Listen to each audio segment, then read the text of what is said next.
ain't scared of that. Of course, look at the ceiling. What up, Mr. Floyd? Yeah, it's Collinsville. And yes, I'm glad to say that I'm a Kahok. I'm about to graduate. Yeah, you know what it is. Collinsville High School, a champions. Yeah, screaming that's us. And when we on top, boy, quit fussing. All around my town, everything is white and purple, white and purple, white and purple, white and purple. We shut it down for the school and the sports team. White and purple, white and purple, white and purple, white and purple. White and purple, yeah, I know you see it. You see the chaos and you tell yourself you wanna be it. I go to CHS, so I am a champ. I ran this game so long I'm starting to get a stomach cramp. Class of 1, 2, but we're number 1. Shout out to all my juniors, yeah, you know we get it done. White and purple, you already know. It's little easy peasy and that boy lay low. Yeah, you know what it is. Collinsville High School, a champions.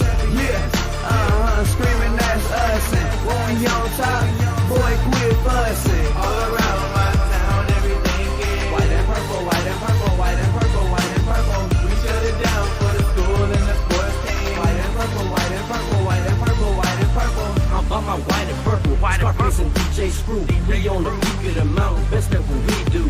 Yeah, we the champs, homie, but we ain't selling shoes. These boys bleeding purple, call us the cheapest crew. They don't gotta do it big, cause I don't play no sports. I play my cards right, now a good report. When Dub 12 comes, it's time to roll off. I'm the back cause everybody rolling with me, K-Hawks. Yeah, you know what it is. All the freshmen come forward. High school, champions. Yeah, they know what it is. All around my town, everything is White and purple, white and purple, white and purple, white and purple. we shut it down for the school and the sports team. White and purple, white and purple, white and purple, white and purple. Yeah, you know what it is. Collinsville High School, a champions. Yeah, screaming that's us. And when we on top, boy, quit fussing. All around my town, everything is white and purple, white and purple, white and purple, white and purple. We shut it down for the school and the sports team. White and purple, white and purple, white and purple, white and purple.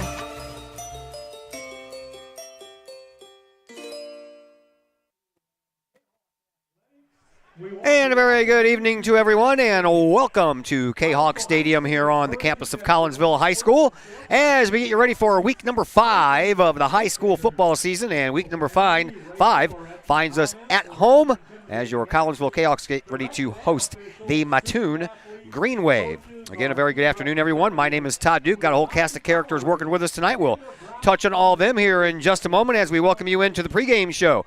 Brought to you tonight by Chiropractic Works in Collinsville, owned and operated by Dr. Chris McCluskey. He and his crew are focused on helping as many people as possible live high-quality lives, all through chiropractic care and wellness. You can visit Dr. McCluskey at Chiropractic Works in Collinsville, 410 Regency Center. That is just off of the Beltline Road in Collinsville. Give them a call at 618-343-3602 or online at chiropracticworkscollinsville.com. Well, the Kahawks come into this contest tonight riding a 3-game win streak after that season opening loss to Belleville East and after last week's 35-14 win at Charleston. The Kahawks have outscored their opponents 111-28 during that current 3-game streak. At Charleston, Collinsville picked up another 375 yards of total offense, 216 of that rushing, 159 of that through the air on a 70 of 4 offense. I misread that one. Total plays.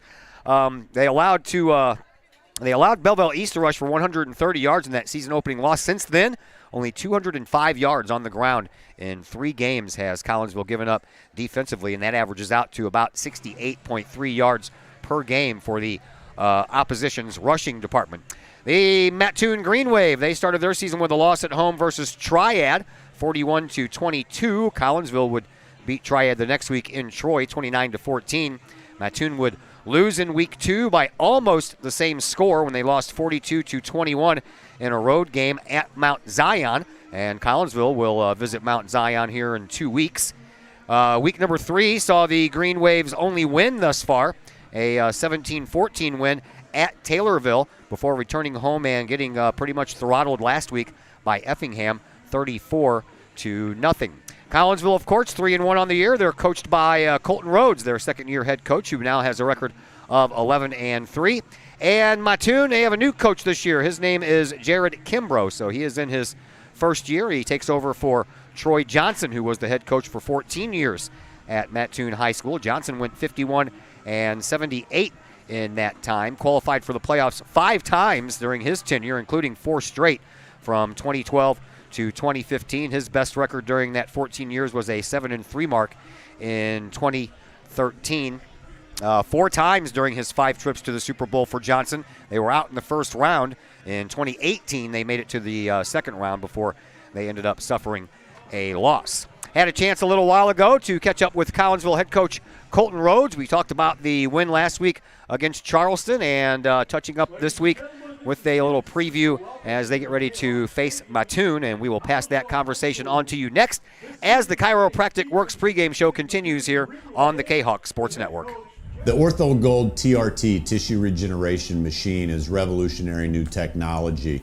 It's known as a shockwave machine. In the hospital setting, it's lithotripsy. The machine looks sort of like an ultrasound head, but it's much different technology. It drives sound waves into tissue at 3,500 miles an hour. It's a 3 to 5 minute non-invasive treatment. This is revolutionary technology. It's great for acute, which means, injured tissue.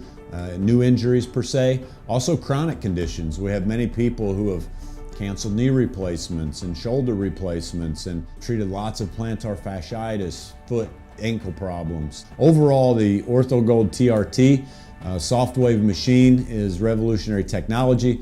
We've been very excited to bring it to our practice, and we've already helped a tremendous amount of people with it, and we're looking forward to helping a lot more.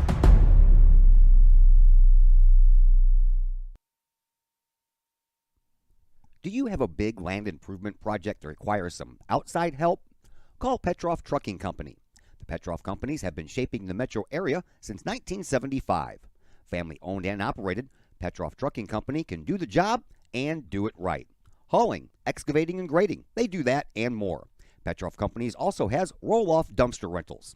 They also specialize in dirt and rock sales. Petroff Trucking Company can help you develop your land for your needs. Petroff Trucking Company. Check out their website, petrofftrucking.com, or give them a call, 618-797-6100. Petroff Trucking Company, shaping the metro area since 1975. Hi, Purple and White fans. This is Dan Mode, class of 1989. I'm with New American Funding. Myself and New American Funding are proud sponsors of Kahok Athletics. As we have great coaches at CHS on all the courts, fields, and tracks, we like to coach you through the home buying process and refinance process. If there's ever anything we can do, I can be reached at 618-973-5343 or www.danmodeloans.com. Let's support our student athletes at CHS. They deserve the best. Thank you for your time, and go Kahawks.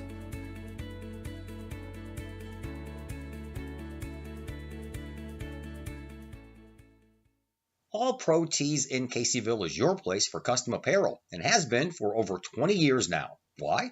All Pro Tees can handle any size project, big or small, and they specialize in large group orders. At All Pro Tees, quality is number one on their list of priorities, as is evident by their excellent customer service. Did we mention All Pro Tees has over 20 years of experience? They can even help with fundraisers and event merchandising for your group.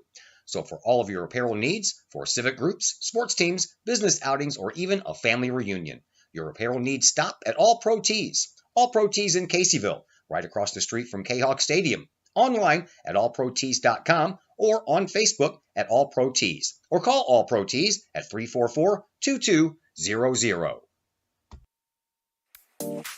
My name is Rayshawn Taylor, collegiate basketball player at SIUE. At the end of January, I had an ACL injury.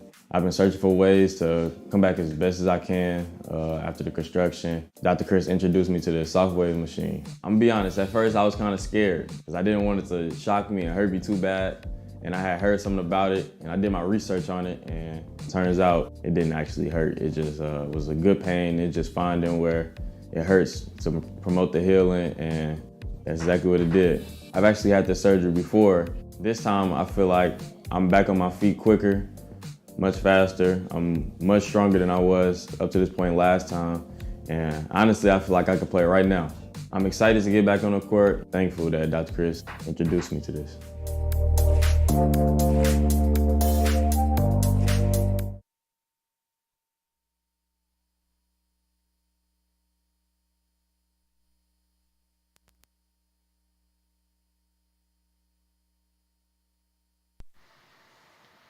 And we welcome you back into the Chiropractic Works pregame show here on the Kahok Sports Network. Friday Night Lights once again. Week number 5 is here. Collinsville returns home. Homecoming week, as a matter of fact, as your Kahawks get ready to take on the Green Wave of Mattoon High School. Joining us now is Colton Rhodes, Collinsville's head coach. Let's jump in the Wayback Machine one more time. Talk about Week 4, 35-14 win at Charleston. You picked up that win with a 3-touchdown difference despite a bad case of the drop season that game. Yeah, we just couldn't catch the ball. I think we had about 8. It might have been one more, one less, but it was right around 8, and that's okay. We worked on it in practice this week, caught a bunch of passes, and tried to get their confidence back up. We're gonna keep throwing the ball because they're gonna start catching. They're gonna get open. We're gonna keep throwing it.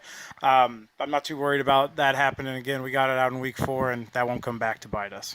Happened a little early in that. Most of those came early in that game, but you guys kind of figured it out as the game went along. Yeah, and I'm not sure, what it was. It was a 2-hour drive. It was a grass field. It was the ball was wet or what the case was. Either way, they kind of figured it out thereafter. But, I mean, you look at them, you're like, man, those were some good plays that we could have had some big yards on. But that's okay. We still fought back and played a pretty good game besides those drops. Colby Anderson had 3 touchdowns. When you're talking about somebody that's running the ball 3 times on the ground for 3 touchdowns, you're thinking, this guy's got some yards. 3 touchdowns, total of 4 yards. Yeah, no, he's Mr. Do It All for us. We can trust him to play pretty much any position, and that's what I love about him. He's willing to do whatever it takes for the team. So it's awesome to see a guy that can be a quarterback for 3 years and then come out and play some receiver, some running back, some free safety, be a backup quarterback if I need him to. And no, he's a great kid. I'm happy that he's seeing some success in all his new positions. Jerry Richardson, the birthday boy today, from what I understand. He had 79 yards on the ground, 1,950 for his career, which I believe makes him number 1 all time. Talk about him and what he means to the team when he's healthy and he's out there doing his thing. Yeah, when Jerry's out there doing his thing, he's one of those guys that the offensive line doesn't have to do as great a job every single play when he's out there fully healthy, ready to go, because he can make something out of nothing. A lot of times there's been times he's getting hit in the backfield before he gets to the line of scrimmage and he hits a spin move or something, makes a guy miss. And once he gets going in the open field, his breakaway speed, he's hard to take down there too. So he's fun to watch, and everybody enjoys playing with him as a leader and as a teammate. He does a great job communicating with everybody. So he's a pleasure to work with. Yeah, when I watch him, I like to have my controller in my hand because I'm like playing Madden. I'm like, spin move, burst of speed. Yeah, he's a little bit better than I am with the controller too. So no, he's fun to watch. It's nice to have a guy like that on your team, not the other side. So great to have him. All right, let's talk about your defense for a minute, man. You had a couple of quarterback sacks. Devin Havermill had the game of his life with 3 fumble recoveries.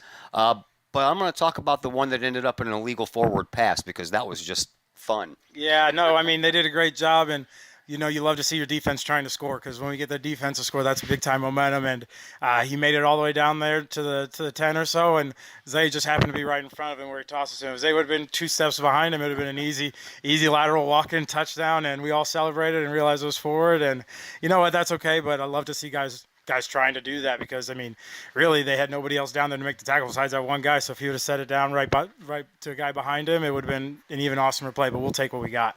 How much guff did he get from his teammates for that? I don't think anything. Everybody was just happy for him and laughing. And he's like, I just tried to give it away because I knew I was going down. And it was fun on the sideline. We get one of those plays and everybody's happy. Everybody's feeling it. It just brings all that momentum that you look for in a football game, because that's so important here.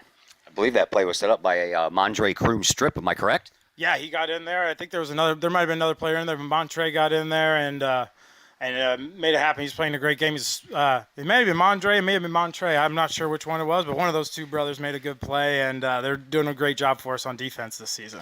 All right, one defensive lowlight, I guess, if you will, was a 98-yard drive, 13 plays by Mattoon. That's the first time you guys have done that all year.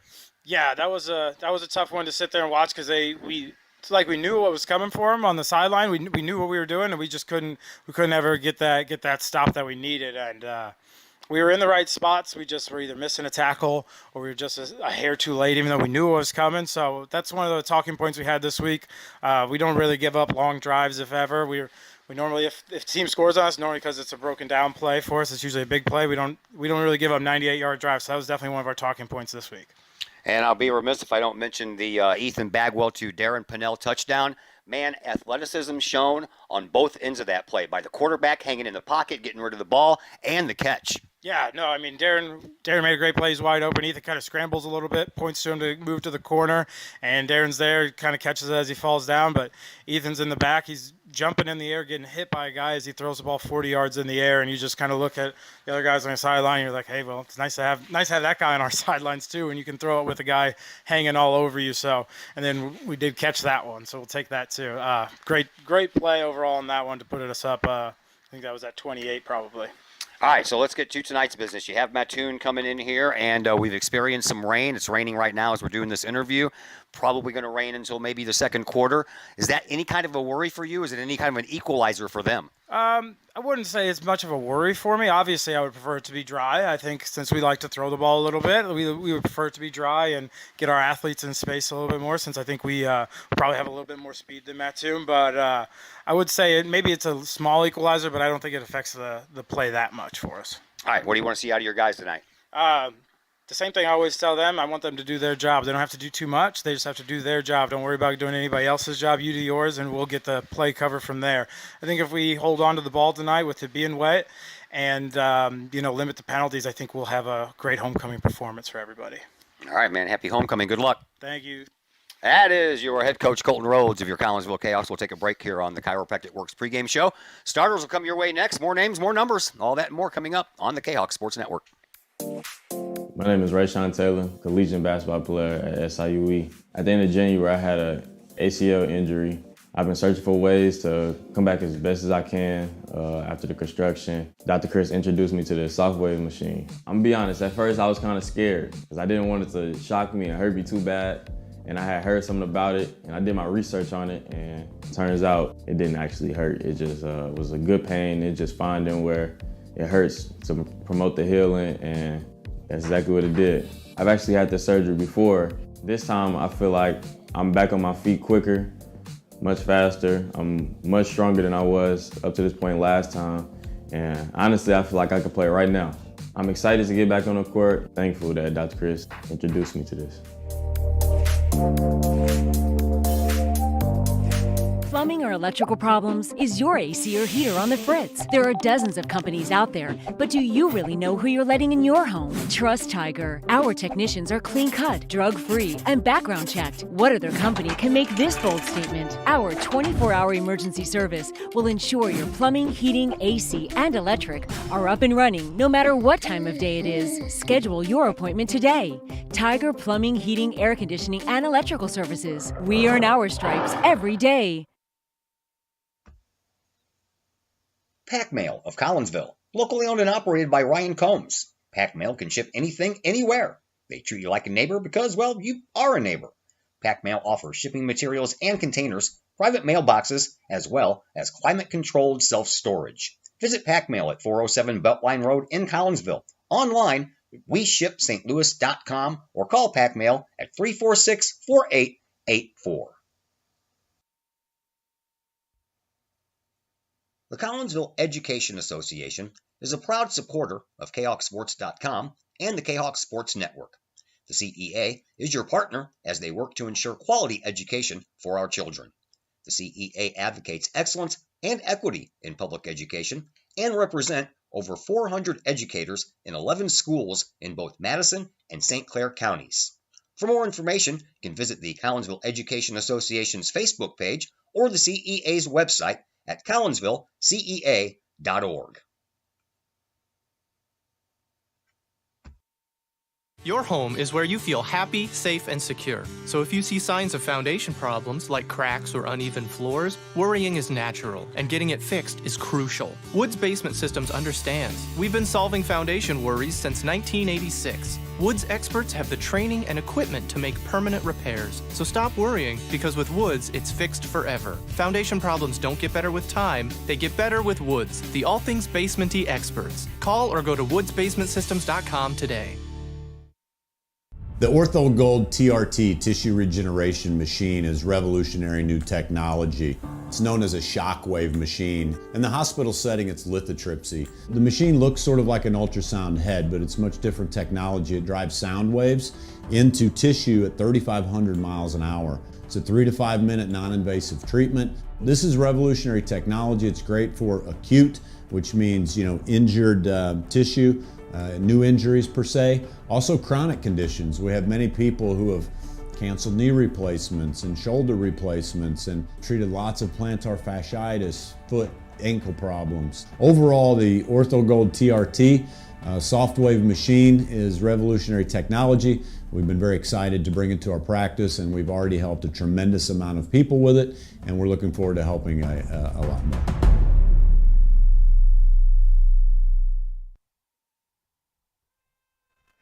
And once again, we welcome you back to Kahok Stadium here on the Kahok Sports Network as we get you set for this one between Collinsville and Mattoon, week number 5 of the football season. And Collinsville, by the way, won the coin toss. They elected to defer, so Mattoon will have the ball first once we get going here in just a couple of minutes. So we have, hopefully, Dr. Chris McCluskey will be joining us here in a little while. I have not heard from him today, and I have not seen him as of yet, so hopefully he is on his way and fashionably late as usual. We will have Mr. Mike Ogle down on the sidelines with the wireless microphone. He'll be providing us a little insight from the sidelines. Mr. Glenn Woodcock is over here on the camera again for us tonight, doing what he does, and a very good job at it, by the way.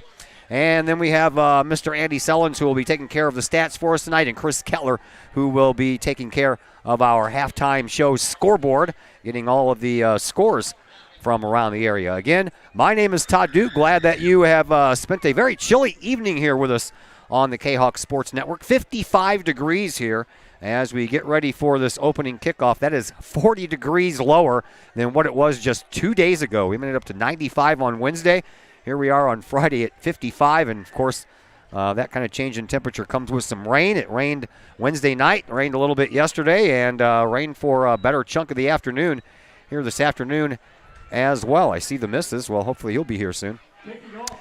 All right, so Andrew Chai ready to kick things off here.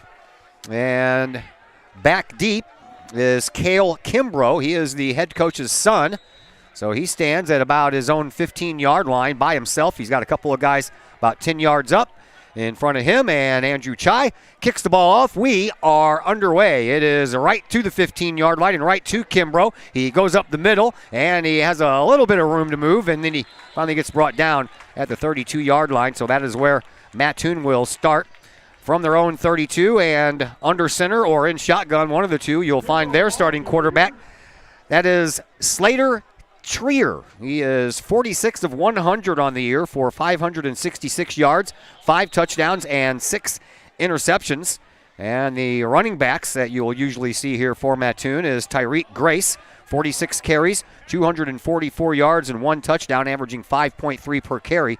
And he is the leader as far as the ground attack is concerned. And we do have Trier under center. He takes the snap. He hands the ball off. Into the backfield it goes, and stood up right at the 30-yard line for a no gain on the play was indeed Tyreek Grace.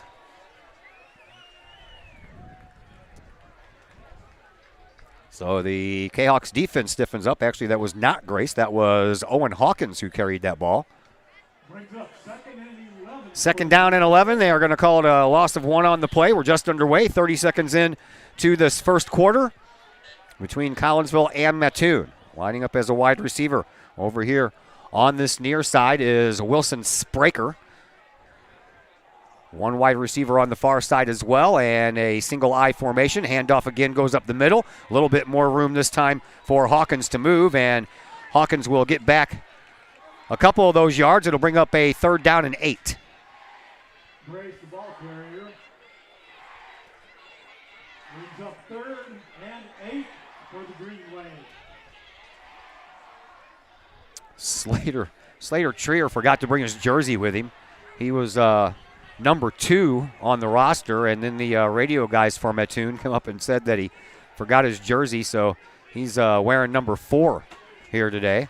Now here comes Hawkins out here on this near sideline, and the lone running back is Grace. He stands in a deep single I formation, same setup that they have shown the first 3 plays, and again, a fake handoff this time. Trier goes to throw. He's got a man open, and that man carries the ball up through the 45-yard line. That's a 1st down to the 47-yard line, and that was Luke Branson who caught that ball. Luke came in having 7 catches for 81 yards, still looking for his first touchdown, but he picks up an average of 11.6 yards on the carry, and fashionably late as usual, Mr. Dr. Chris McCluskey. How are you, sir? They got rid of my private parking spot up there. I had to run a marathon to get here, but thanks for having me. Excited for some homecoming football. Just under 2 minutes gone here in this first quarter. Here's another handoff, and that one again goes to Grace. He's a big dude, and he gets carried all the way back by a bunch of other big dudes wearing the purple and the white. And Tyreek Grace comes in at 6'3", 200 pounds for a running back. That's not bad. Yeah, a whole host of Kahok defenders led by number 99, the big sophomore Devin Habermail on that nice defensive play. Habermail got some great penetration to bust that play up. 9:26 left to play here in this first quarter. Loss of a yard on the play brings up a 2nd down and 11. Single back formation once again with the deep I back is Grace. 2 wide receivers, 1 on either side of the formation. They got their formation bunched up, double tight end. A throw down the far sideline, but he's never going to overthrow everybody. That was intended for Hawkins. And the incomplete pass will stop the clock with 9:06 left to play here in this first quarter. Yeah, it was a quick 3-step drop by the Mattoon quarterback. Just put the ball up in the air, hoping that his receiver would go get it, but he was covered well by cornerback Darren Pinnell. Trier, the quarterback, usually wears number 2. Forgot his jersey, so they gave him number 4. That's what I was told. Hawkins goes up as a wide receiver on the far side of the football field, and Spraker over here on this near side. And again, Grace is the deep man in the formation, but Trier is going to roll out to his right. He's looking. He's being chased. He throws, and a flag on the play. And the catch was almost made by the aforementioned Luke Branson, and that fell incomplete. We'll have to wait on the flag. Came from the back judge. Either going to be holding on the defense. That's usually what you're going to get there. Receiver coming across the field, and one of our backs probably grabbed his jersey. So unfortunate penalty there on the Kahok defense, as that play wasn't going to be good for much. The stats from last week have Collinsville committing 4 penalties for 20 yards. For some reason, I remember a lot more than that. Up front for Collinsville, Devin Habermill, Thomas Kohler, and Max Link here on defense. Your linebackers are Eric Stuber, Thomas Hare, Zay Norton, and Roland Arms. And your defensive backs, Colby Anderson, Darren Pinnell, Isaiah Gordon, and Mondre Kroom. Same setup, same formation that Mattoon has set out there all of their plays thus far. This is 3rd and short. Here's a handoff, and this one is going to be stopped. And, boy, Colton Rhodes, he's all pumped up. Fist pumping. He's ready to go. We're ready to go. That's a loss on the play, and that's going to bring up a 4th and 5. Man, great or 4th play. and 3. Yeah, great play by Collinsville's defense. And, no yardage. They probably go for it. But since we pushed them back into their own backfield, I don't think you can go for it on this. There is going to bring out Caden Youngie to punt this ball. He's going to do so from just shy of midfield, and back deep is Colby Anderson. Anderson will stand at his own 8-yard line, but now we have a timeout on the field. So Mattoon uses a quick timeout. We'll go ahead and take a quick timeout right along with him. We'll be back here in just a moment on the Kahok Sports Network. Brady Pest and Termite Management in Caseyville. Brady Pest and Termite Management is your local pest control source. The Midwest offers its fair share of pest problems, and Brady Pest and Termite Management is up to the challenge. Whether it's pesky rodents in the cold winter months or ants, spiders, and other pests in the warm months, Brady Pest and Termite is your solution. And termites, Brady Pest is tops in the Metro East in termite management. Do you have unwanted pests? Then call the best. Brady Pest and Termite Management in Caseyville. Call 343-1790 or on Facebook at Brady Pest and Termite.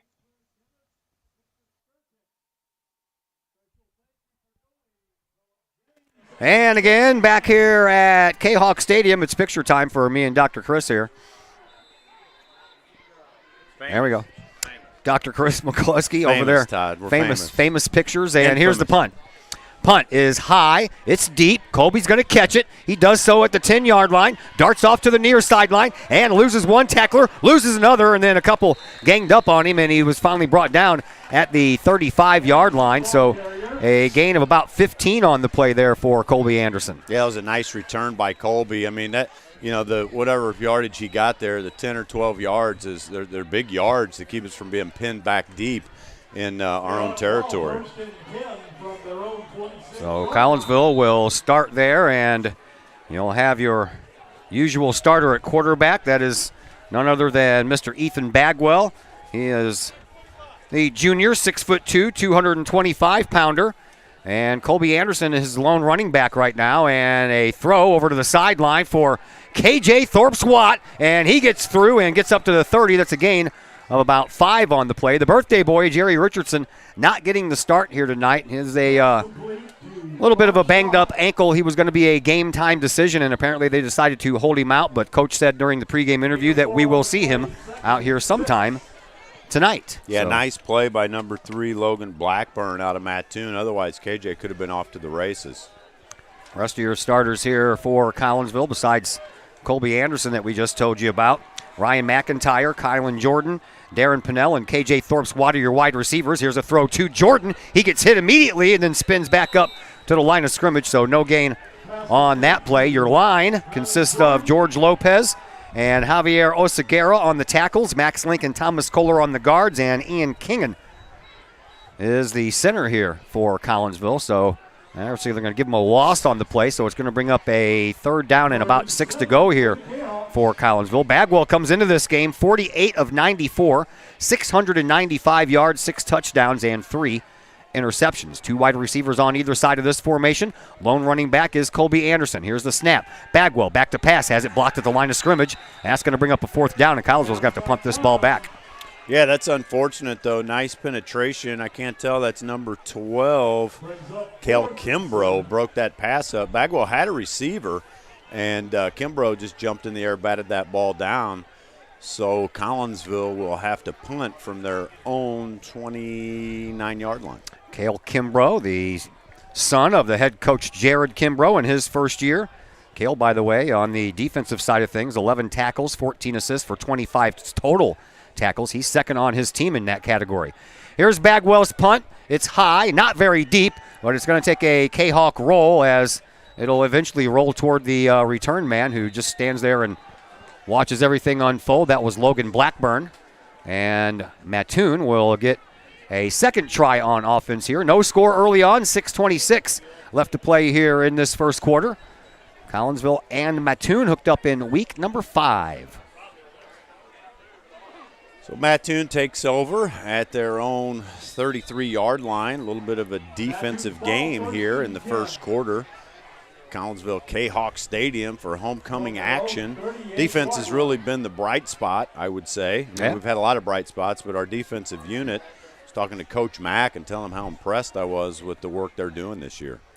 Looks like Trier is going to be in shotgun this time, and he has Tristan Sewell and a bad snap, and Trier is going to go down.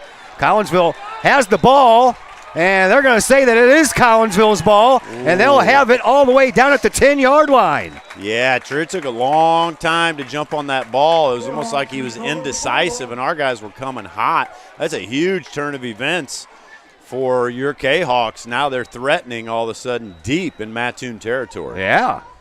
All right. Hold on. We're getting ready to go in for a touchdown here, so we're going to go down to the sideline here in just a moment with none other than Mr. Mike Ogle, but we're knocking on the door already in the red zone. Here is Bagwell in the shotgun. He has Anderson as his lone running back. He gives it to Colby. Colby goes up the middle, makes a juke, and gets all the way down to the 1-yard line. And Collinsville will have the ball 2nd down and goal from there. Nice run by senior Colby Anderson. He had a head of steam. And if he claps his hands together any harder, he's going to have bruised hands. I'm telling you. He is excited tonight. I love to see the energy. Yeah, I saw all the guys down there enjoying the homecoming parade yesterday. The whole football team was down there. They were dancing in the streets, having a good old time. Oh, they were having a great time. I mean, what an event. It's a great time to be a Kahawk. Darren Pinnell winds up as the slot receiver on the far side as KJ Thorpe's-Watt is over there as well. Here is a keeper by Bagwell, and he's going to go right through the middle, and he's in for a touchdown. 2-yard touchdown run by Ethan Bagwell, and that is how Collinsville gets things started here tonight. Yeah, when you have a 230-pound quarterback, you just give him the ball and let him go. Throw a lead blocker in front of him, and that's good for 6 points. Senior Andrew Chai on for the PAT. Andrew went 5 of 5 from the extra point line last week, and that one is good. So Collinsville has themselves a 7-0 lead thanks to a turnover by Mattoon. And we will head down to the sidelines now, and let's say hello for the first time to Mr. Mike Ogle. Hello, good evening, Todd Duke. This is Mike Ogle here. Sidelines here with the assistant athletic director, Eric Anderson. Eric, the team's pumped up right now. The crowd's pumped up after that turnover and score. What an exciting night. You got a big weekend, though, coming up here, don't you? I heard you got to be here at 8 a.m. tomorrow morning. What do you got going on this weekend? Yeah, we got soccer tomorrow. We got a big homecoming dance tomorrow night. I know the camp touched there turnover, so yeah, it's a good time to be a Kahawk. That's right. Thank you, Eric. Todd, we're going to get back up to you, but great start to the game here. We're going to talk to Eric later on, and take it back away, Todd. All right. Thank you very much there, Mr. Ogle. We appreciate you helping us out there on the sideline. We got our little thing stuck up here this time, so we don't have to lift our thing up there, but we need to get him a little bit closer to the press box to stop that popping. Everybody, Mike Ogle, great asset to Collinsville's community. He's the owner of Ogle Auctions. Pay attention. He's always moving some really good merchandise. 7-0 in favor of Collinsville. We have 5:32 left to play here in this first quarter. So things are off to a rocking start here for Bagwell, who, by the way, came in with 50 carries for 203 yards, and that was his 5th running touchdown on the year for the junior quarterback for Collinsville. Yeah, he's putting up some stats. I had to chuckle when you gave his passing yards for the season. I think, what do you have, 240 or something like that in the first half at our last home game? Yeah, and a large number of drop passes last week, or else that number would be even higher. Yeah, last week was a little bit of a struggle. But a struggle, and you still win by 3 touchdowns. You pack these giant kids on a yellow bus and send them 2.5 hours away. It affects them. All right, here is Trier. He hands the ball off to Grace, and Grace tries that left side, but that is blocked up over there, and a gain of about a yard on the play. So far, so good for the Collinsville defense as far as the run is concerned. The only first down they've given up to Mattoon so far has been the one through the air. Yeah, they're running to the short side of the field, and I got news for them. Devin Habermail is over there, and that's not the guy that I'm running at if I'm Mattoon. I'm coming the other way. Not that anybody's a slouch, but, man, this sophomore is a beast and fun to watch. He recovered 3 fumbles last week in the game against Charleston. One of them he tried an illegal forward pass, and that didn't fly over very well, but it sure was funny. I mean, most guys don't get 3 fumble recoveries in a season. I know. There's Logan Blackburn for a Mattoon, lining up over here on the near side as a receiver, and rolling that way is Trier. He throws that way. Oh, what a catch. A great job hanging on to that ball by Tristan Sewell, and he paid for it. He didn't get much yardage for it, but that's a great job holding on to that ball. Man, number 28, Mondre Kroom, was on that guy every step of the way, and as soon as he caught it, he just brought him straight down to the turf to set up a 3rd and long for Mattoon. Yeah, no gain on the play, despite the great catch. The catch wasn't as great as it was holding on to it. That's amazing. Yeah, because he got creamed by Kroom. Did you like that? Here we go. I just came up with that on the spur of the moment. Trier under center.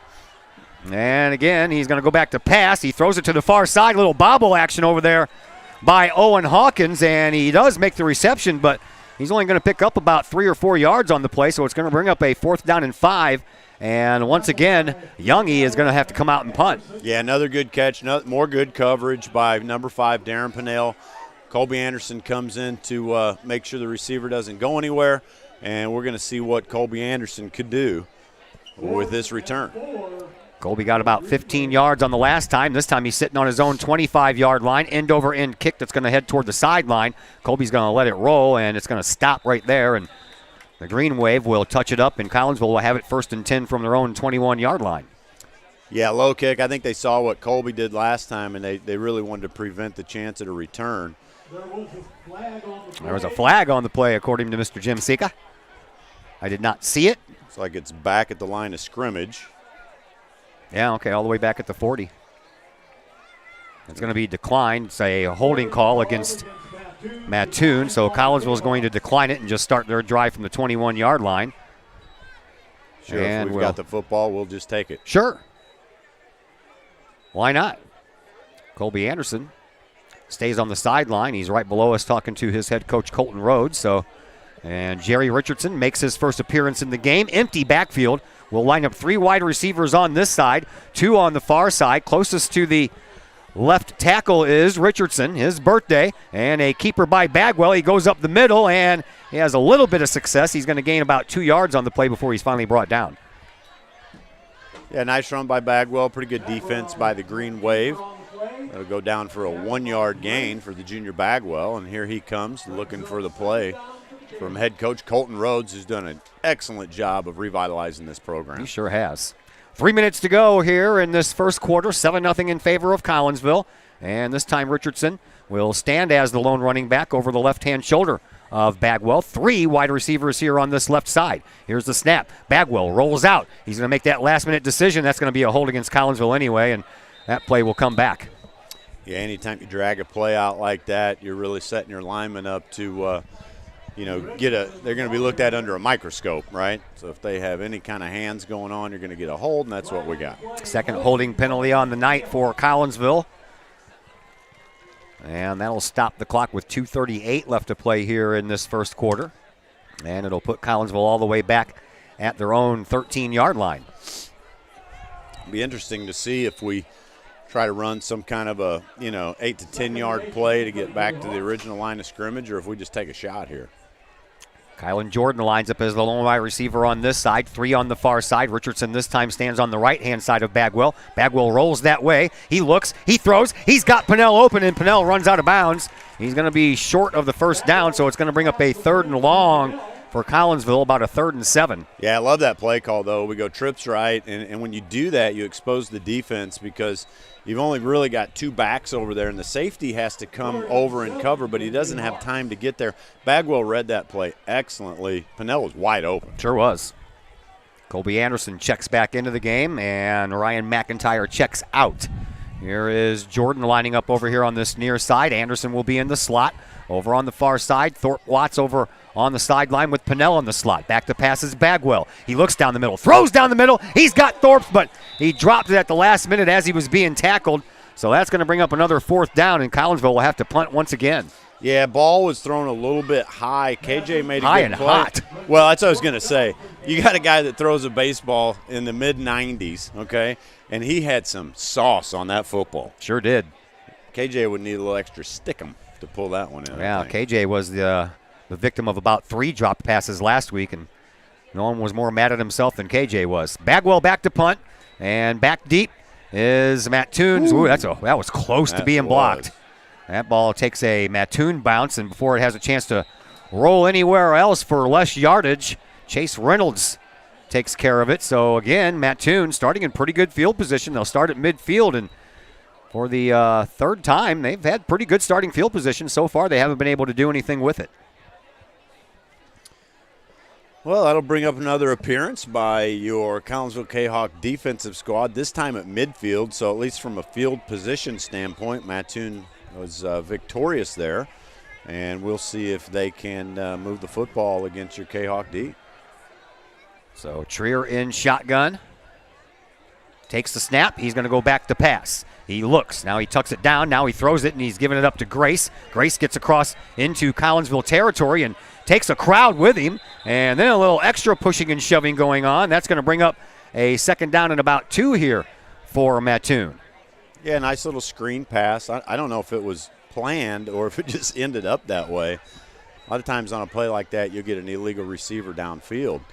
But at any rate, that's going to bring up a 2nd and 2 for Mattoon, all the way into Collinsville territory at the 45. Where's my keyboard, man? There we go. Thank you. Trying to text Mr. Ogle down there. He's got some guests lined up.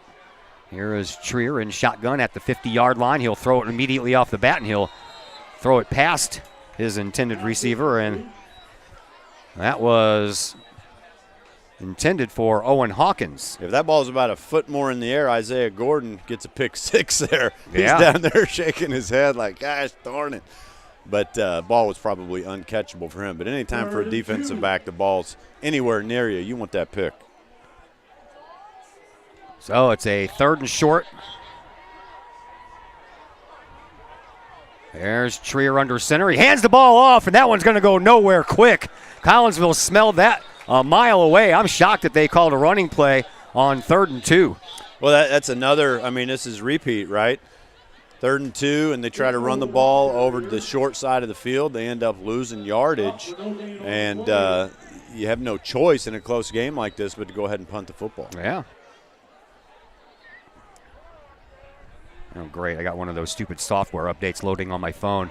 Don't you hate those? No, those are the best. Well, that's a fake punt, and look at that.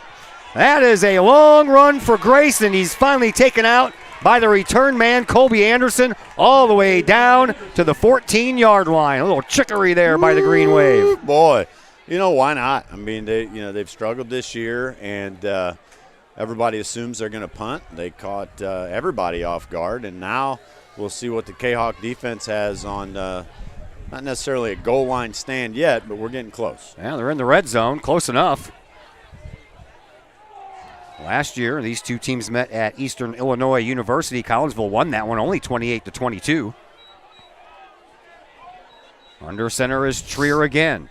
And a handoff is going to go into the backfield, skirting along the line. No go there. A big takedown by Thomas Hare, and that's going to be a loss on the play. Yeah, number 4, Thomas Hare, definitely led the charge on that one. He slowed the runner down, and then in came his buddies and made sure that the Green Wave was going nowhere on that play. Uh-oh. I see a penalty? I don't know. I don't see a flag anywhere, but that, I didn't there see it a is. flag, but Yep, they're walking there it off is. yardage. Yeah. I think they call it an inadvertent face mask, maybe. Well, that's going to give the Green Wave positive yardage after a negative yardage play. So it's going to bring up a 2nd down and about 7 to go for a 1st down as we run down the final seconds. The play clock is about 2 seconds longer than the game clock, so it looks like Mattoon is going to be happy to just switch into the field. And that is going to do it for the end of 1 quarter of play. After 1 quarter, Collinsville gets a touchdown, a 2-yard run from Ethan Bagwell that followed a turnover by Mattoon, and that's where we stand right now. 7-0 in favor of Collinsville. Back with the 2nd quarter in just a moment on the Kahok Sports Network. Collinsville High School alumni Stacy Lauenstein, CHS class of 91, Lisa Bassetto, Sarah Sulke, and Tracy Limp, CHS class of 94, Tony Geisen, CHS class of 96, and Kevin Robinson, CHS class of 99, want to wish all of our Kahawks a great year. We look forward to cheering you on and supporting you. Work hard on the court and the field, as well as in the classroom. Remember, once a Kahawk, always a Kahawk. Hashtag Kahawk Family.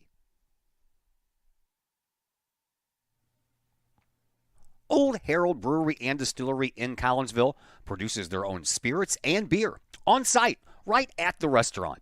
Pair that with some of the most unique menu items around the entire metro area, and you can see why they are such a hit. They can handle you and your family, or they can handle you and your group. Throw in the occasional live entertainment, and you can see why Old Herald Brewery and Distillery is a must-stop destination in Collinsville. Old Herald Brewery and Distillery, 115 East Clay Street in Collinsville, 618-855-8027 or online at oldheraldbrewing.com. And once again, we welcome you back here to Kahok Stadium. Todd Duke, Dr. Chris McCluskey with you. Mike Ogle down on the sidelines. And we have Mr. Glenn Woodcock on the camera as well. We have a whole host of folks trying to do the best we can to bring you this contest. Meanwhile, the Green Wave have the ball, and they have it on first down. A throw that goes right over in between the palms of Owen Hawkins. And that'll bring up a second down here for Mattoon after the fake punt put them in striking distance, and now they're going to see what they can do with it. Yeah, ball was just out of reach for number 5, Mr. Hawkins, and second and what did we say about last 7. year? Long 7. Long 7. Short 6. Grace is back deep. They have an I formation, but so far the up man has not gotten a hold of that ball yet. Here's a snap. Trier hands off to Grace, and Grace tries the right side and gets maybe a yard or 2. And that's going to bring up a third down and about 6 to go here. Yeah, great tackle for the Green Wave. Great tackle by number 33, junior Isaiah Gordon. I mean, he filled that hole and just broke down, and he was not taking no for an answer. This is a big third down play here. It is. Third down and 5 for the Green Wave. And breaking out over onto the far side is Owen Hawkins. Coming up here on this near side is Logan Blackburn. And under center once again is Trier on a third down and 5 situation here for Mattoon. Here's the snap, and Trier goes back to pass. He's still rolling. Now he looks, he's got to throw the ball at some point, and that's an incomplete pass, and that's going to bring up a fourth down. We'll see if Mattoon wants to kick a field goal here. Their kicker, Caden Youngie, is going to handle all the kicking. He does the place kicking, the punting, and the extra point style kicking. So we will await this, and this one is looking like it's going to be about a 20-yard field goal try, 21-yard try. Or excuse me, that is a 26-yard try. Yeah, credit Collinsville Kahok defensive backs for great coverage. Quarterback just had nowhere to throw the ball. Youngie takes his steps. He's ready to go.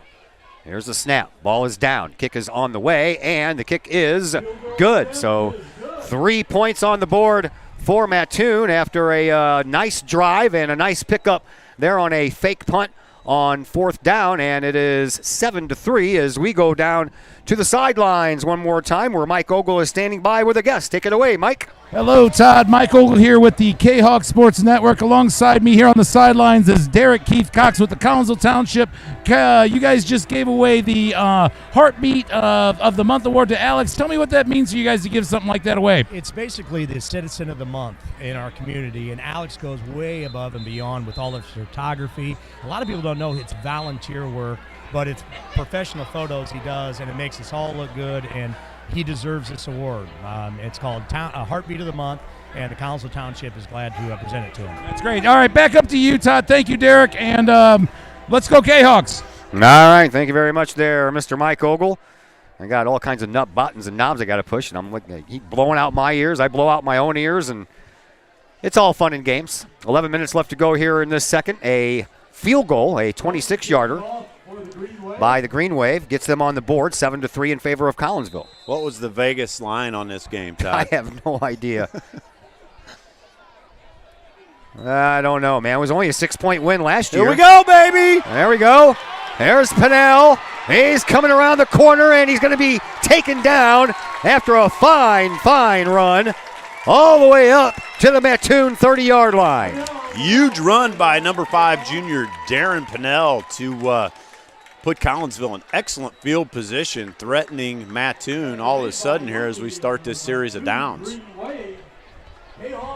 So a good start to this drive by Collinsville. 10:52 left to play here in quarter number 2. See if the Kahawks have up their sleeves here as maybe get another series. Richardson's in the backfield. He is. All-time leading rusher for Collinsville. Broke that last week. started this week with 1,950 yards in his career. Here's a throw by Bagwell over to the far side, and McIntyre is not going to go anywhere. Colby Anderson tried to provide the block there, but Wilson Spraker, he wasn't having any part of it, and he came in and made that tackle. No, a little wide receiver screen there, and like you said, great play by the cornerback out of Mattoon, and that's going to go down for a 2-yard loss. Yep, second down and 12 to go here for Collinsville. That's a short 12, Todd. It is. Not as long as most 12 yards are. No, that's a short 12. McIntyre and Anderson go over to the far side once again.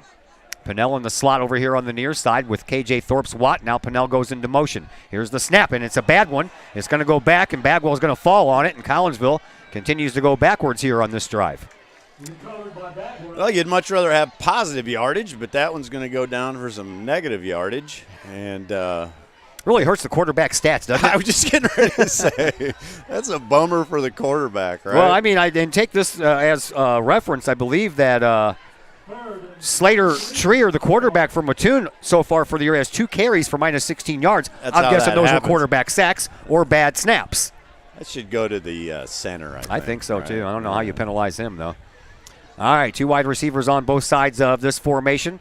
Again, Jerry Richardson, the lone running back, and Bagwell's going to roll out to his right. He's looking to the right. He throws. He's got Pennell, but he let him just a little bit too far. But Pennell also had company as Logan Blackburn was covering him step for step. Yeah, Pennell was well covered.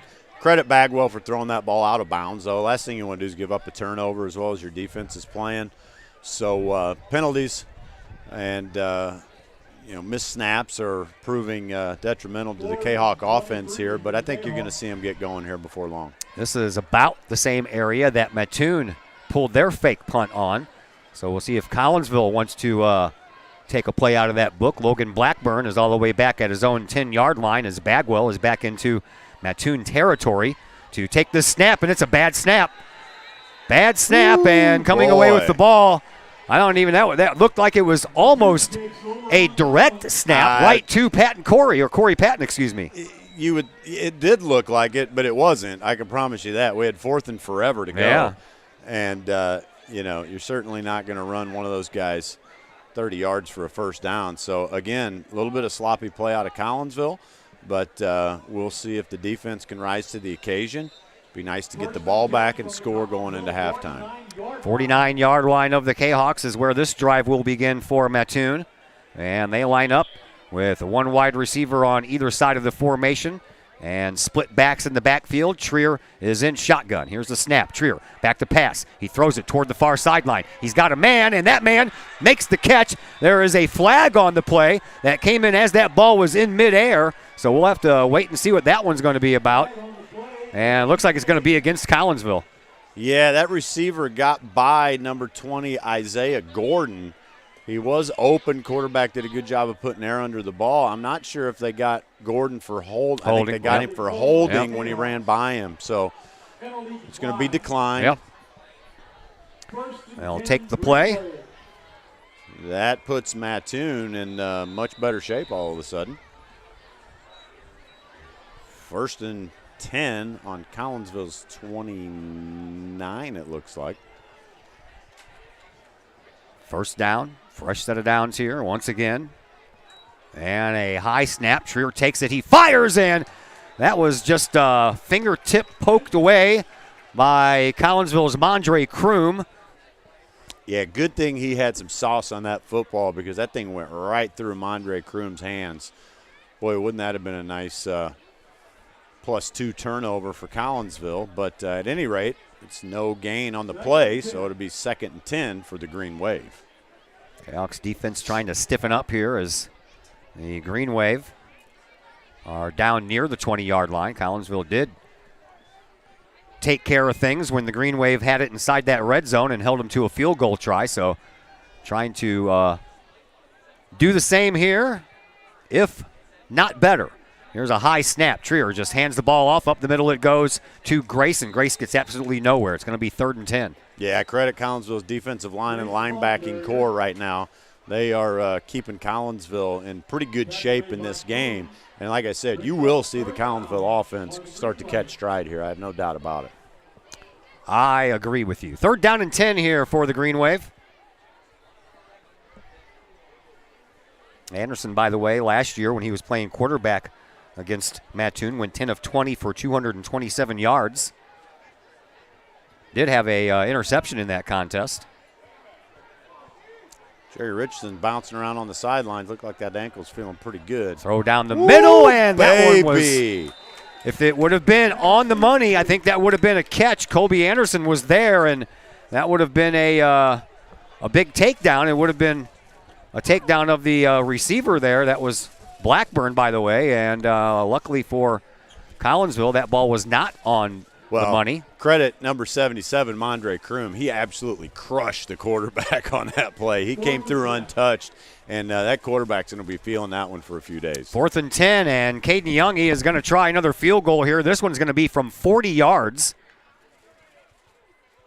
And we'll see how this pans out. One of the longest field goals that I think I'm ever going to see in person at a high school game. Here's a snap, ball down, kick is on the way, and this one is going to go wide. That went wide to the left, and no good. Score remains 7-3 in favor of Collinsville, and the Kahawks will get the ball back next after a brief timeout here on the Kahawk Sports Network. Just because we're adults doesn't mean we don't have toys, am I right? If your adult toys consist of boats, campers, or RVs, then you need to call the GASA storage team of professionals. Winter weather in the Midwest can be quite harsh, and finding a place to properly store those expensive toys for winter can be just as rough as a Midwest winter. That's where the GASA storage team comes in, with outdoor self-storage and covered storage for your toys. They even have tractor-trailer parking, conveniently located at Horseshoe Lake Road and 111 in Pontoon Beach. GASA Storage, for the safe storage of all of your toys. Contact the GASA Storage team, gasastorage@gmail.com, or call today, GASA Storage Team, 618-797-6100. Bagwell keeps the ball, and he's got some room all the way out to midfield. And Bagwell, after a 32-yard run, puts Collinsville back into Mattoon territory. We've got an injured player on the field. They're calling for the training staff. Kahawks have a injured player rolling around down there. That is Ian Kingan. And he continues to roll around. Don't know if it's a cramp or what. It's not that hot, but it has been. So no telling, but I think it's a knee. We will take a break for the injury timeout, and we'll be back here in just a moment on the Kahawk Sports Network. The Times-Tribune, Madison County's longest-running leading independent newspaper. The Times-Tribune covers Troy, Collinsville, Maryville, and all the villages and communities of Madison County. From area city halls to sports, including the Collinsville Kahawks and Unit 10 District News. The Times-Tribune covers that and more. The Times-Tribune is a weekly hometown newspaper published every Thursday, and a one-year subscription is only $40 for the printed and online editions. For more information, call the Times-Tribune at 618-667-3111, online at timestribunenews.com, or follow them on Facebook at Times-Tribune.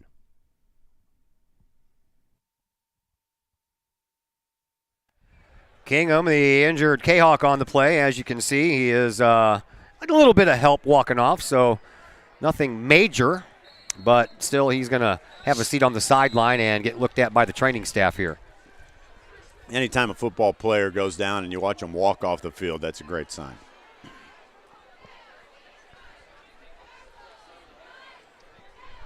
All right, so Collinsville has the ball, 1st and 10 from the opposition's 47-yard line. 2 wide receivers on either side. Here's the snap. Handoff is going to go to Richardson. He goes up the middle, and he'll have some positive yardage, but only about a yard. Yeah, Mattoon's linebacking core doing a pretty good job when Collinsville tries to run off tackle or off the center. So if we could see Jerry get to the edge, that might provide some excitement, but he's going to come out of the game here now. And Collinsville is going to run Colby Anderson at the sole running back.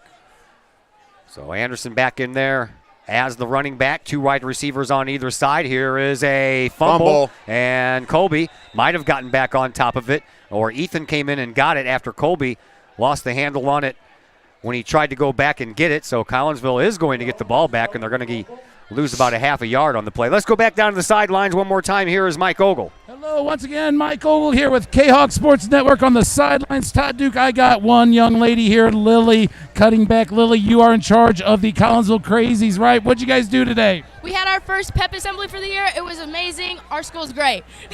You do a great job. I talked to her last time, Todd. They got a lot of spirit. The Kahok Crazies down there do a great job.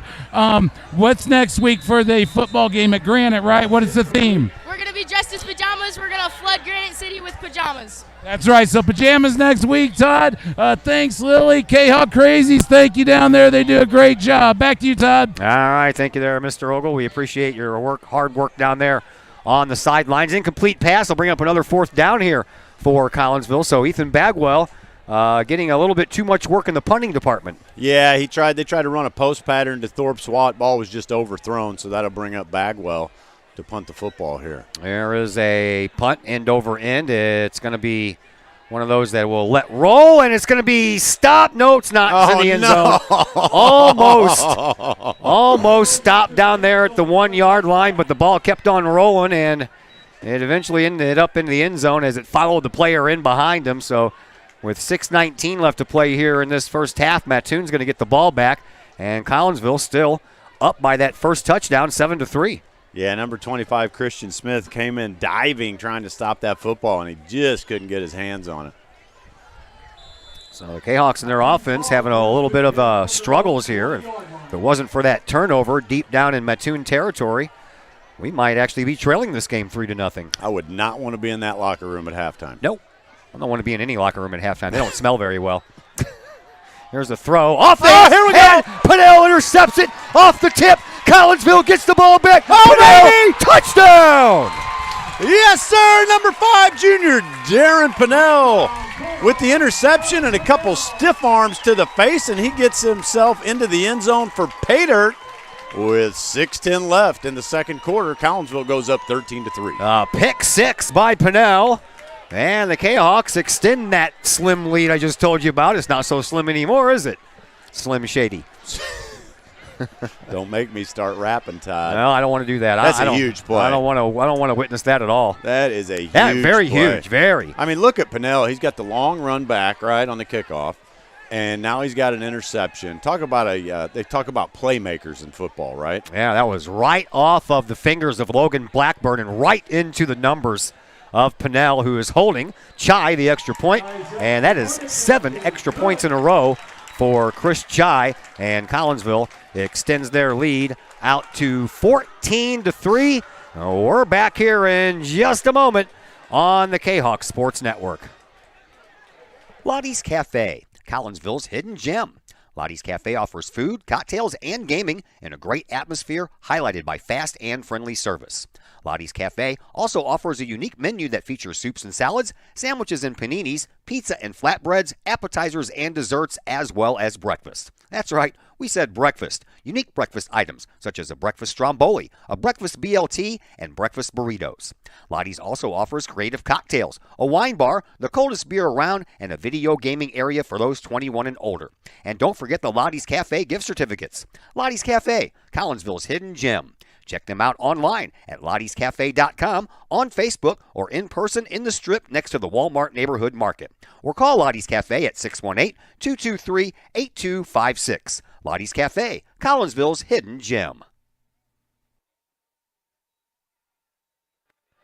Andrew Chai kicks things off and rolls into the end zone. So once again, Mattoon will have the ball 1st and 10 from their own 20. And that is where they started on this last drive when they just got picked off for a interception return for a touchdown by Darren Pinnell. 6:10 left to play here in this first half.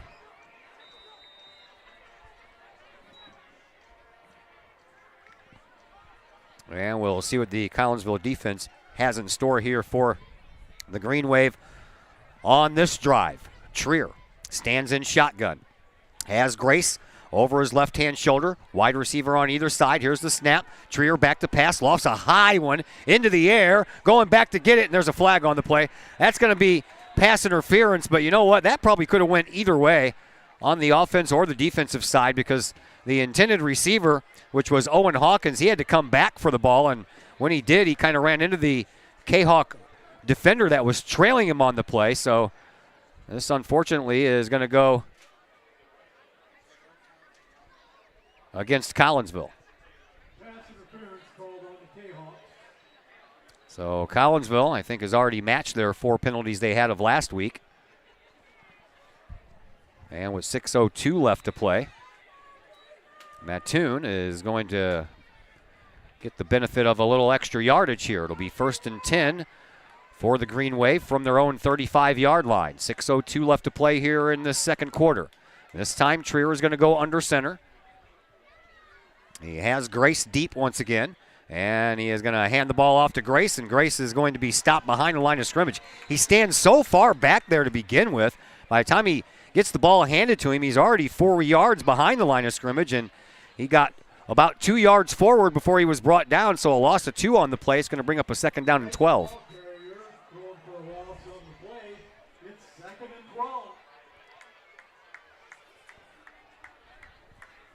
5.5 minutes to go. As I see the homecoming court has made it. Got some folks dressed up in some mighty fancy duds here, and that can only be one thing. That's the homecoming court. 2nd down and 12 here for Mattoon. Here is the snap and a throw to the sideline and a little bit past the outstretched hands there of Owen Hawkins. Incomplete, stops the clock. 5:14 left to play here in this first half. Yeah, Zach, I already changed it on my scoreboard, but it just didn't show up on the screen yet. Thank you. There we go. Well, didn't do that yet either, did it? Well, there it is on my screen. Now you just got to do that, and now it'll be on everybody's screen. Thanks for pointing that out to me, Zach Roseman. Back in action. 5:14 left to play here in this first half. Rolling out to his right is Trier, and he I don't know who he was throwing that ball to. That one ended up on the ground behind the ankles of Luke Branson. So, yeah, Collinsville had penetration there. Again, number 4, Thomas Hare, broke through the offensive line and rushed the quarterback. 5:09 left to play here in this first half. 4th down, and we will see the leg once again of Caden Youngie, who has hit a 25-yard field goal, missed a 40-yard field goal, and he's had a couple of punts as well. Here's the snap.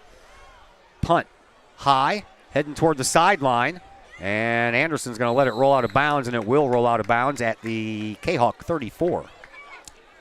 Hawks get the ball back with just over 5 minutes left here in the second quarter. It'd be nice to see the Collinsville Kahok offense kind of catch stride and mount a sustained drive down the field, gain a little more confidence, plus chew up some clock and make sure we go into the locker room with the lead. That's the most important thing. Right now that lead is 14-3. See, if I change the score on my scoreboard while I'm in commercial, it doesn't change on the screen until I minimize the scoreboard, maximize the regular screen, and put the regular screen back down. It's like a weird thing that they got going on there. Here's Bagwell. Nice run, nice gain. He picks up a 1st down. He picks up about 12 yards on that play. Takes it from the Collinsville 34-yard line all the way out to the 41-yard line, or excuse me, 46-yard line.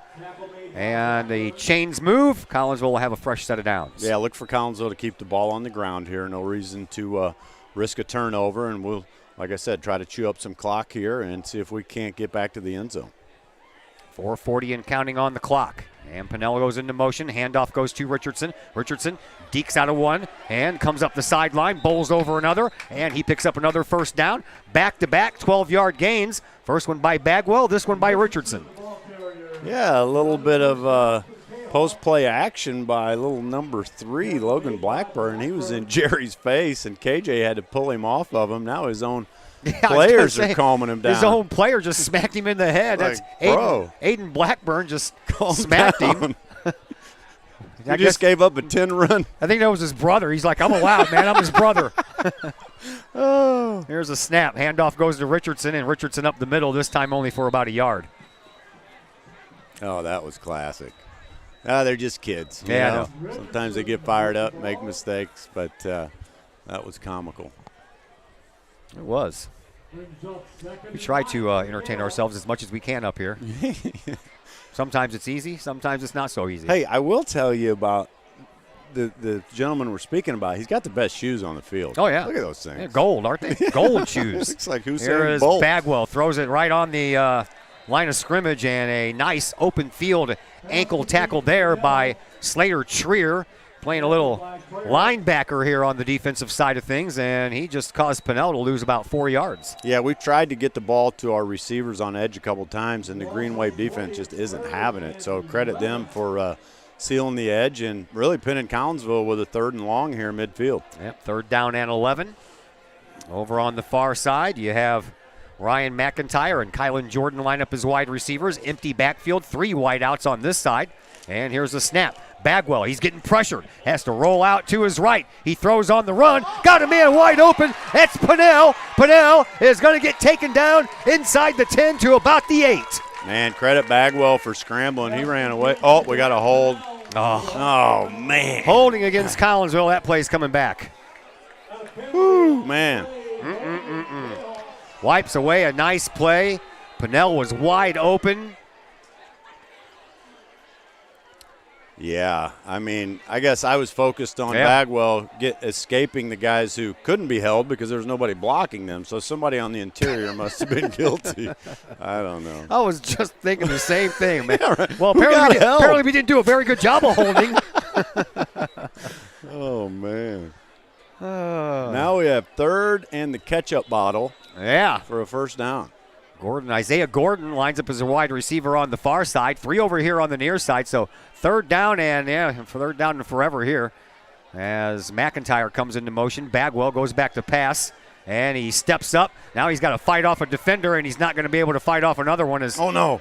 Both of them come in, and I thought for a second there he was going to flip that ball up. I'm telling you what. No. Bagwell's getting more work with his leg than his arm here in this first half. Oh, man. When I saw him put that football out like he was going to lateral it, I thought, no. Our defense is playing too well. We got 2:25 left. You punt this ball and hold them and go into the locker room with a 11-point lead. Took me a minute to do that math. Yeah. 14 minus 3. Quick in that's your tough. head there. Here's Bagwell again. High, not a very deep kick, aimed toward the Collinsville sideline, but it's going to take a nice Collinsville roll all the way down to the 19-yard line. Boy, oh boy. Couldn't have scripted that one any better considering that it was heading toward the sideline in the first place. Not only from a yardage standpoint, but that chewed up 20 seconds off the clock. So nice hang time.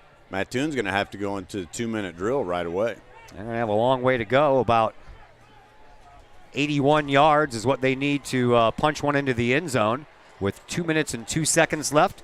And Mattoon has 2 timeouts left. They had to use one early when they decided to go for a fake punt, call a timeout. And now Trier and company are ready to go. 2 wide receivers on the far side, 1 on the near side. And Grace is the lone running back. It's a high snap, but Trier rolls out to his right, throws while he's on the run, and that's almost picked off by Colby Anderson. Almost. Colby was looking to catch that ball, and then I think he got some wet turf down there because his feet slid out from underneath him, and that's what caused him to miss that football. Yeah, it rained most of the afternoon here. It rained when we were doing the pregame interview, and I'd say with about an hour to go before kickoff, it finally stopped. And so far, so good. It's not rained at all since then. 1:55 to go here in this first half. Trier in shotgun once again. Same formation. He's trying to get Collinsville to jump offside, and that didn't work. The throw off of the hand. Man, oh, man, right off of the hand of Thomas Hare. If he would have known that ball was coming that close, he could have caught that thing. That's right. Number 99, Devin Habermail. You've heard his name a lot tonight, but he came through untouched and, again, rushed the quarterback. 1:50 left to play after the incomplete pass. The clock stops. 3rd down and 10 for the Green Wave. Streaking in there is Christian Smith. And on his way back out is Thomas Kohler. And a 3rd down and long here for Mattoon. Grace, the lone running back. And a bad snap again. It rolls all the way back and down at the 1-yard line. It's going to be 4th and forever. Nope, they're going to mark him down at the 1.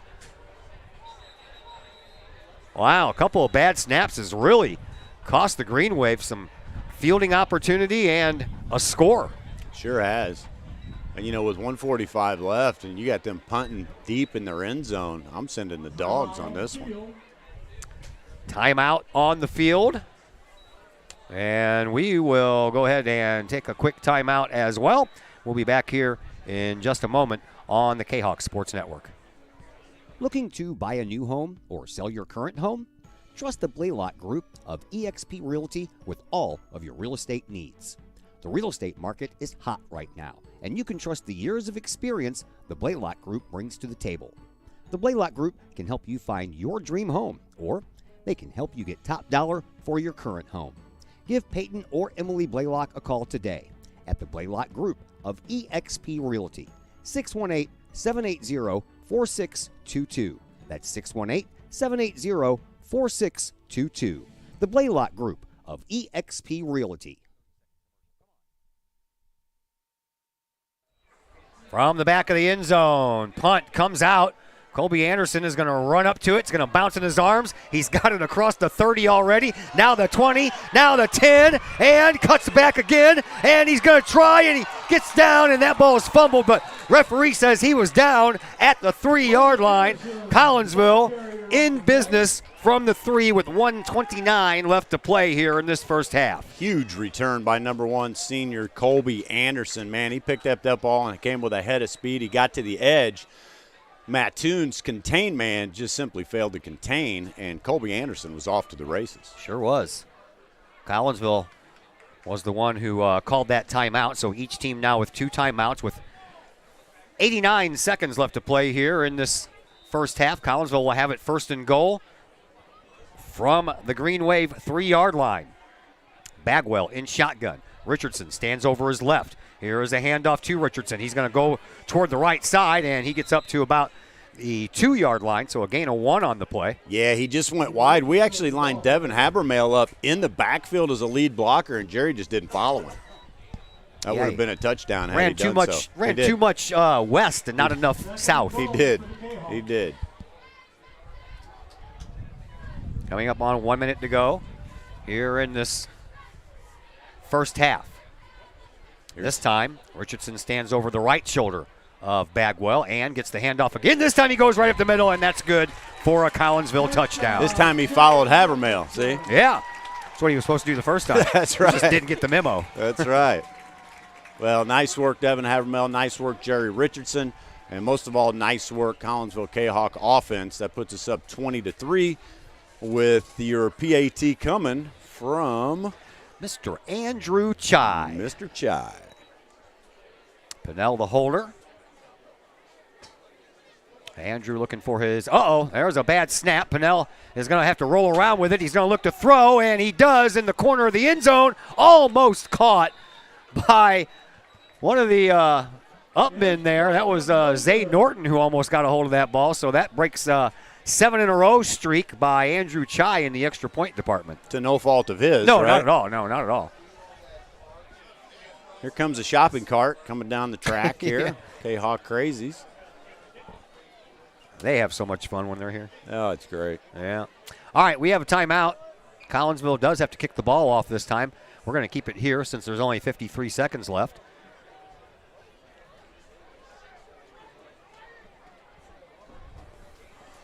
And Chai will get back to work, this time in the kickoff department.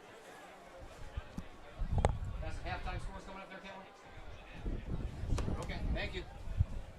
Appreciate you. I'll buy you a beer. 53.4 seconds left. We'll have halftime scores coming up in the Woods Basement Systems halftime show. And, of course, we will let you hear the stylings of the Collinsville Kahok Marching Band. Here is Chai. High kick. This one's going to be taken at about the 12-yard line there by Blackburn. And Blackburn will get a little bit of room to breathe and run, and he'll take it all the way up to the 30, and that's where Mattoon will start. They have 2 timeouts left, 47.7 seconds left on the clock here in this first half. Yeah, it's nice to put some extra points on the board going into halftime.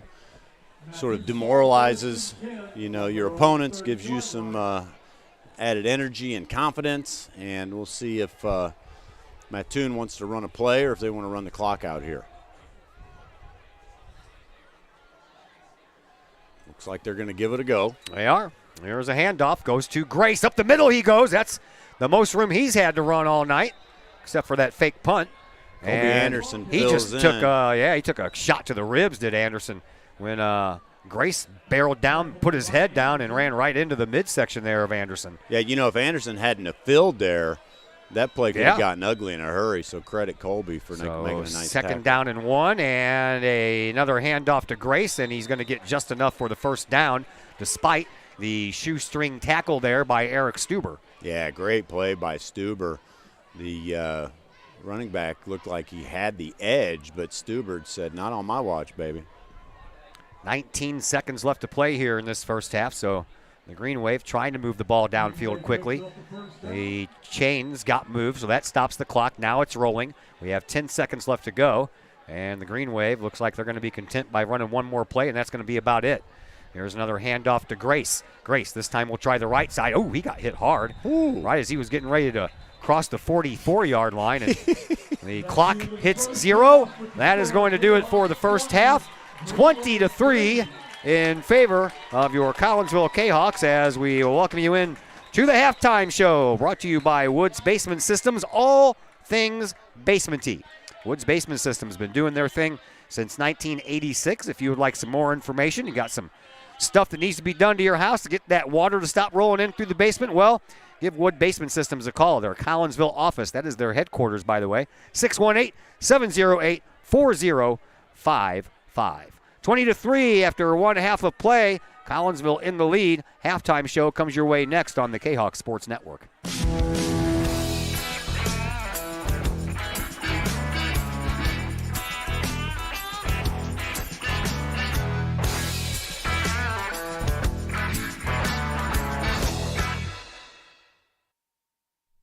The people of Illinois welcome you. The folks in Collinsville, Illinois, well, they want you to stick around for a while and enjoy the sights, the fun, the food, and, of course, the Collinsville Kahawks. The city of Collinsville is a proud supporter of the Collinsville Unit 10 School District. So welcome to Collinsville. Come on over, catch a Kahawks game, or enjoy some of the new places to eat, shop, and have fun. There's plenty to do for the young and the young at heart.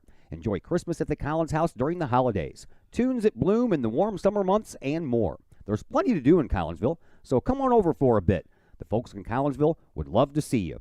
For more information, go to www.collinsville.org. Looking for a little bite to eat in a nice, friendly establishment before heading out to a game? Look no further than LC's Pub in Caseyville. Just blocks from Collinsville High School, LC's Pub is the pub of choice for Kahawk fans, before, after, or even during Kahawk games. LC's Pub features a wide variety of traditional bar food like burgers and fries, chicken wings and chicken strips, appetizers like pepper jack mac and cheese bites, fried pickles, and green beans. Plus they have salads, fish, shrimp, and more. LC's Pub also features an outdoor patio, a gaming room, weekly poker tournaments, and a pool table, plus enough TVs for all the sports fans. And LC's Pub shows Kahawk games live as well as Blues and Cardinals games. LC's Pub, 605 North Main Street in Caseyville, right across the intersection from All Pro Tees. Call for carry-out orders at 618-855-9007 and on Facebook at LC's Pub. LC's Pub, Kahawk fans' pub of choice. Lakeside Roofing in Collinsville. Let the professionals at Lakeside Roofing protect your most important investment, your home or business. Have the elements taken a toll on your roof system? Notice a leaking roof? Maybe it's time for a free roof inspection. Regular maintenance can extend the life of your roofing system by 10 years or more. Lakeside Roofing is your winning team for commercial and residential roofing systems. Lakeside's all-star professionals have installed, repaired, and maintained hundreds of roofs on both sides of the river. Call Lakeside Roofing today at 618-344-2800 or 314-241-5253 or online at lakesideroofing.com. Lakeside Roofing, celebrating 50 years of serving the metro area. Choose experience, choose Lakeside. Projects in and around your home can be daunting and overwhelming. Take the stress out of those projects and let AW Indoor and Outdoor Solutions do all the heavy lifting. former Kahok Adam Welly can help knock those projects off your list. From framing drywall, painting, and stair work inside to deck work, hardscapes, and concrete and retaining wall construction outside your home, including power washing and brush removal. Whatever the task, AW Indoor and Outdoor Solutions can help. Call Adam Welly for a free estimate at AW Indoor and Outdoor Solutions, 314-252-8010. That's 314-252-8010. Chapman Trucking, LLC. Chapman Trucking is a local Collinsville business owned and operated by 1994 Collinsville graduate Christy Chapman. With over 10 years of experience, Chapman Trucking, LLC can take care of all of the heavy lifting when it comes to hauling aggregate materials such as sand, driveway rock, dirt, boulders, and more. That includes getting your heavy work equipment to your work site where it needs to be. Give Christy a call for a free estimate at Chapman Trucking, LLC, 618-960-9346 or online at chapmantruckingllc.net.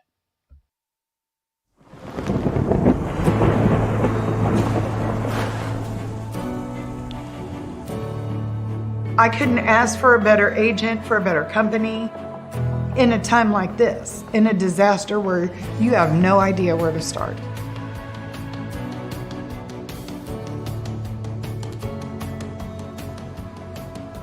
I learned that there's not a given in life. It takes a team. There's people that are going to watch out for us and they care. It's been pretty stressful. Once we saw Lori and got our plan, it's a lot better now. It was like a huge weight lifted.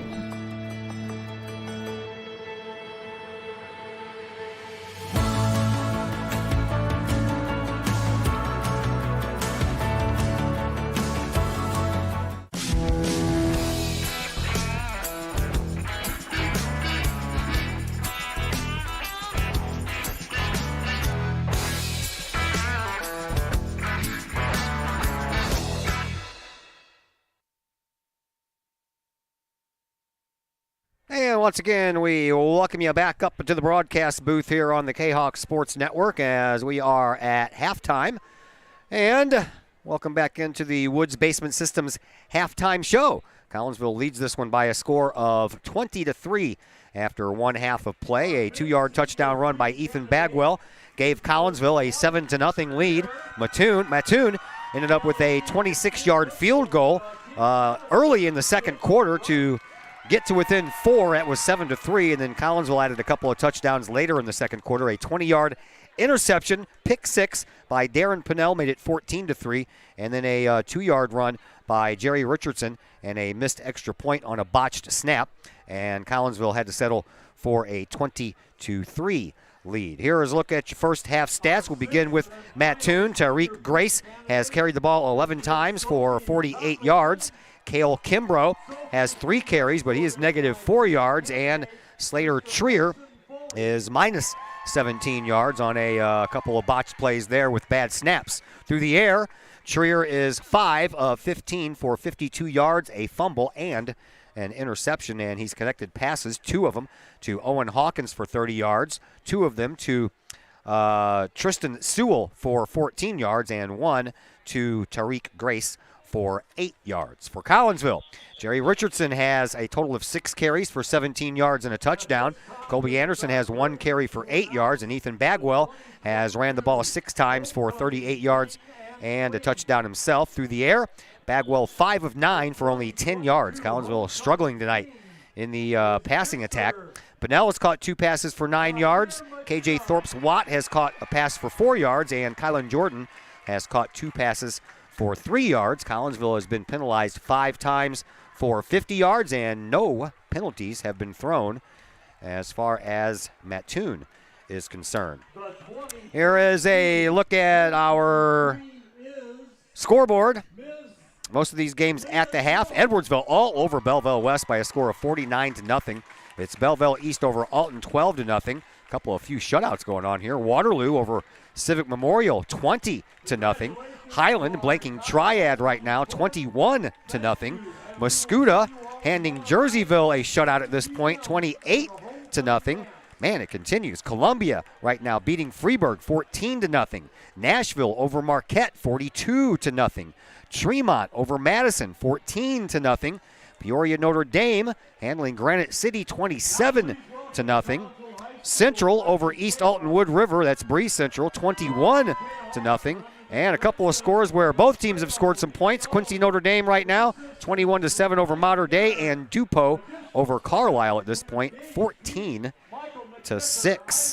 That is a look at your halftime show brought to you by Woods Basement Systems. Now we're going to let you go ahead and enjoy the homecoming festivities, and we'll hear from the band here in just a moment as they are finishing up announcing the homecoming court. So we will turn things over to PA announcer Jim Sika and then the Collinsville Kahok High School Marching Band right after that. Please welcome to the field your 2022 Marching Kahawks. Drum majors Destiny Thomas, Miles Colorado, and Annabelle Phelps, you may take the field in performance.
And a look at your Collinsville High School Kahok marching band, along with, well, he's got the last part of the homecoming court in there. So we hope you enjoyed that here on the Woods Basement Systems halftime show. We have one more break coming your way, and when we come back, second half action will be coming your way in just moments here on the Kahok Sports Network.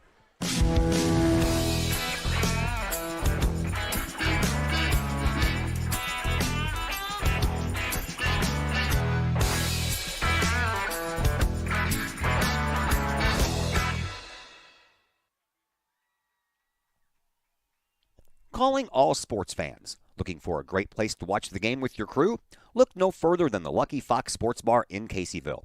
The Lucky Fox shows Collinsville Kahawk sports on the big screen, plus UFC fights, boxing, Cardinals and Blues, and all of the NFL games with the NFL ticket and enough TVs that you'll be sure to find the game you want. And the food? How about Taco Tuesdays, Wing Wednesdays, plus burgers, sandwiches, pizza, steak, and more, including great drink specials and the coldest brew in town. And don't forget to try your luck at the Lucky Fox Gaming Room. Dine in and catch a game, or order carryout with the Lucky Fox. The Lucky Fox Sports Bar, 1101 Caseyville Road, right across the street from Kahawk Stadium. Open daily at 11 a.m. Check out the Lucky Fox Facebook page for daily specials. The Lucky Fox, 618-855-9500. The Collinsville Daily News, the new online source for everything newsworthy in and around Collinsville. This news source is designed to be the heartbeat of the Collinsville community and is owned and operated by members that live in this area. The Collinsville Daily News generates their revenue with local support from the community in which they serve and from advertising. They do not charge to read their content, so you'll never run into one of those annoying paywalls. Not only that, but the Collinsville Daily News offers free classified advertising. You have items you want to buy, sell, or trade? It's free to post. Wedding or engagements announcements, as well as obituaries, all free at CollinsvilleDailyNews.com. Plus, they have the content that matters most. Collinsville news you need to know, coverage of Kahawk sports, and a keen eye on city news. The Collinsville Daily News also has an event tab that allows you to find out what is going on in and around the region for you and your family, the heartbeat of the community. Helping readers make sense of an increasingly chaotic world. Check them out at CollinsvilleDailyNews.com, on social media sites Facebook and Instagram. The heartbeat of this community is the Collinsville Daily News. Financial investments are very important, but so are the investments of time, patience, and encouragement our young athletes receive from their coaches, teachers, and mentors. Jason Regg, your Collinsville Edward Jones financial advisor, understands this. That's why Jason Regg is a proud sponsor of your Collinsville Kahawks on the Kahawk Sports Network. For all of your investment needs, see Jason Regg at his Edward Jones office at 1008 Vandalia Street in Collinsville, or call Jason at 618-344-0252 or visit edwardjones.com. Edward Jones, member SIPC.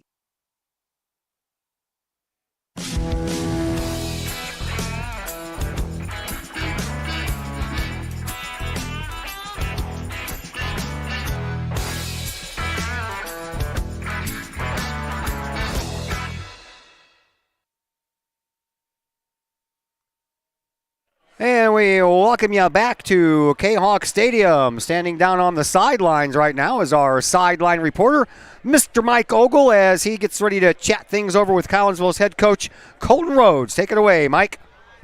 All right, thank you, Todd. Mike Ogle here with Kahawk Sports Network on the sidelines here with Coach Rhodes here right before to start the second half. Coach Rhodes, usually here's where I ask you what adjustments did you make, but heck, how do you just keep maintaining what you're doing? What'd you tell the guys in there? No, we had a great first half, especially defensively. Offensively, we shot ourselves in the foot there a lot. We had a couple fumbles, a couple penalties that brought back big plays. So we're just trying to clean up some of those little things there, and hopefully we can keep this score lopsided like we have it right now. Yeah, great interception there by Pennell. Corey Anderson looks great. The team looks good.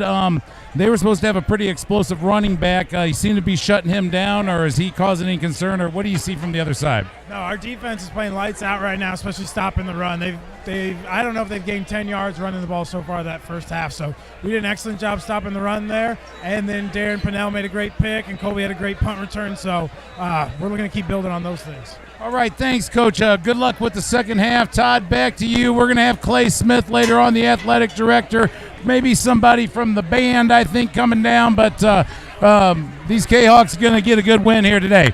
All right, thank you there, Mr. Ogle, and we appreciate, of course, Coach Rhodes taking some time out to answer some questions here in between the first half and the second half. By the way, the next competitive outing for the K-Hawk Marching Band will be October 1st, and that'll be in Washington, Missouri. So, Mr. Dr. Chris McCluskey, your thoughts on what the coach just said? I mean, I couldn't agree more. Our defense has played unbelievably well tonight. Offense has shown some bright spots, but like you said, we've shot ourselves in the foots, and then you make a couple huge plays out of Pinnell and Anderson, and that's how you ended up with a 20-3 score here going into the second half. Well, the first touchdown by Ethan Bagwell, a 2-yard run, but the big momentum shifter, if you will, so far is that pick six by Darren Pinnell. Absolutely, I mean, he was hit 15 yards, out of the end zone, and he just didn't take no for an answer. That was a big-time play by a very, very competitive kid. Sure was. Temperature has dropped pretty drastically around here. I know a couple people I've met when I was going downstairs like, it's too cold, I'm going home.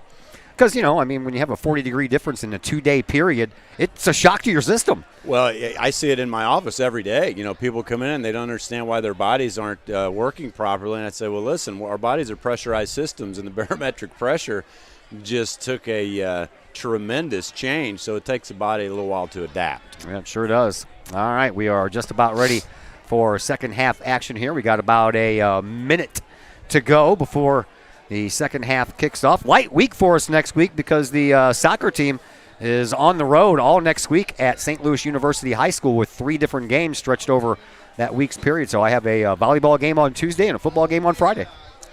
Well, I'm not mad at that. As much as I love watching the soccer guys, Kendall dances at all those games, and I feel like I should just put my name on a seat here at Kahok Stadium. I've seen you at all the soccer matches. You're becoming a fan, aren't you? I'm a fan of the kids. Yeah. Soccer's not my favorite sport, but, man, those kids are fun to watch.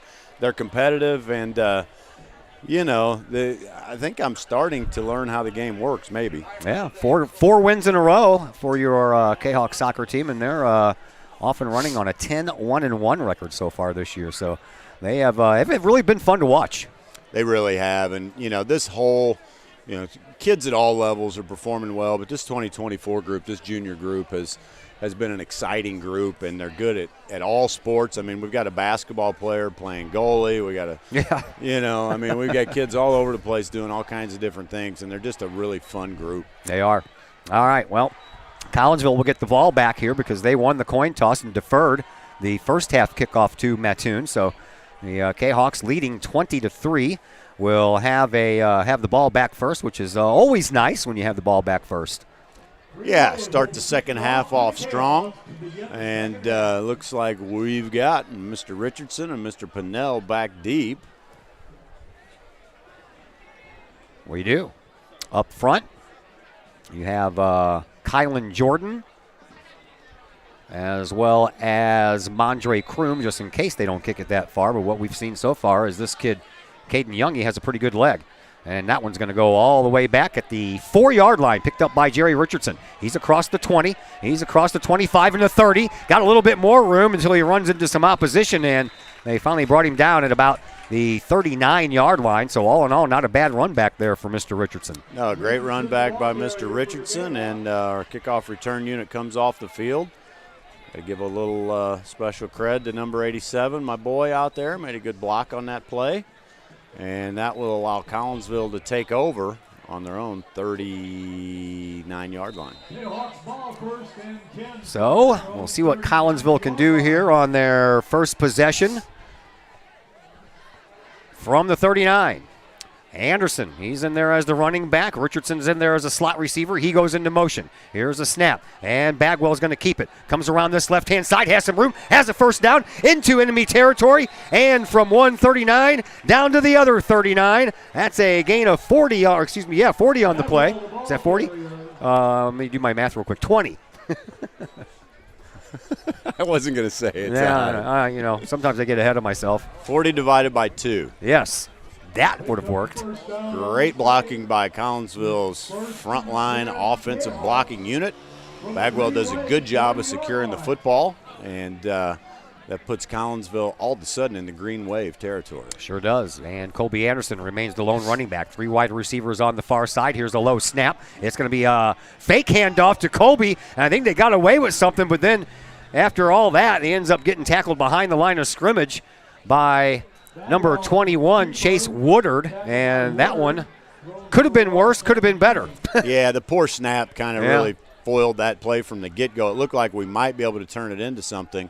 But, again, the Green Wave is doing a good job of sealing the edge against these Kahawks. Loss of 4 on the play, so it's going to bring up a 2nd down and 14 from the 44-yard line here for Collinsville as they break huddle.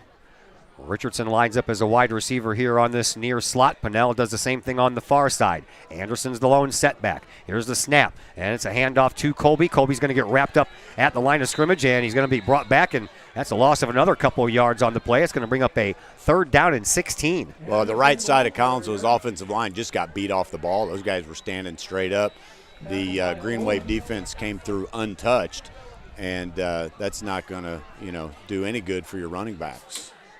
Called a 3rd down and 17 now from the Mattoon 47-yard line. So they've lost about 8 yards so far on the first couple of plays. Here's hoping we can get something going on 3rd down. Empty backfield. Back to pass is Bagwell. He rolls out to his right. Throws while he's on the run. Has Pinnell, and then pass interference. That should have been, but no flag baby. on the play. They've already called a couple of pass interferences here in this game, but not that time. That's incredible. I mean, the rule is you can't touch the receiver until the ball's there, right? Yeah, that ball was still in the air on its way to Pinnell when contact was made, but the referee kept the flag in his back pocket, so it's a 4th down, and Collinsville will have to punt again. Yeah, and a lot of times when your offensive unit kind of breaks down for 2 plays and then you throw one up in the air, it's tough for the ref to – they feel like they're bailing you out, even though by rule it was definitely pass interference. So Bagwell on to punt once again, and now we have a whistle and a timeout called by Mattoon. Not really sure what that was. They may have enough players on the field or what. Yeah, 10 players on the field. Yeah, that's not enough. So timeout on the field. We'll step aside as well, and we'll be back here in just a moment on the Kahok Sports Network. Todd Duke here, proud member of the Collinsville Educational Assistance Association. Whether you call us teachers' aides, paraprofessionals, or educational assistants, it all comes down to one thing: taking care of students. More importantly, your student. Yes, we are there for the teachers, and we help them in any way possible. But our goals are in line with our teachers, in that we want to see our students succeed at not only being a student, but well beyond that as we ready them for the world outside of the classroom. We are Union Strong. We are Kahok Strong. We strive to help students reach their potential. We are the Collinsville Educational Assistance Association. Go Kahawks!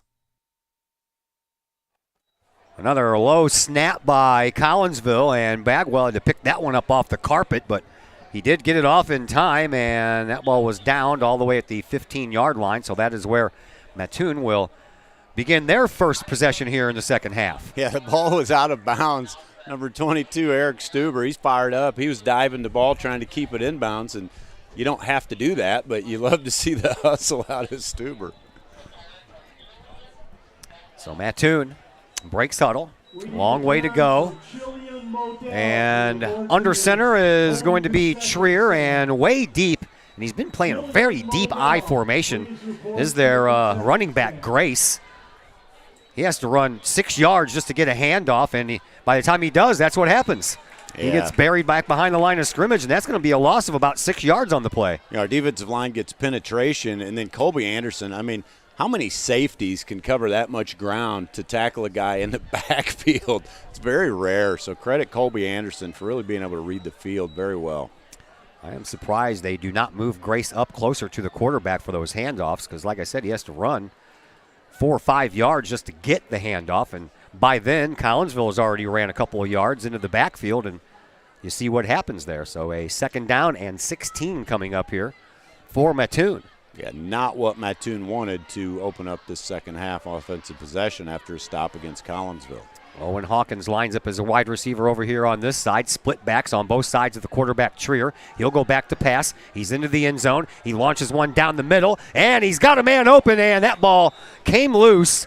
It was in the breadbasket for a moment there of Logan Blackburn, And then as he hit the ground, and he slid right over the ball. Almost a great catch. I mean, that kid was parallel when he tried to make that catch. That would have been an outstanding catch, so credit him for a good effort on the play.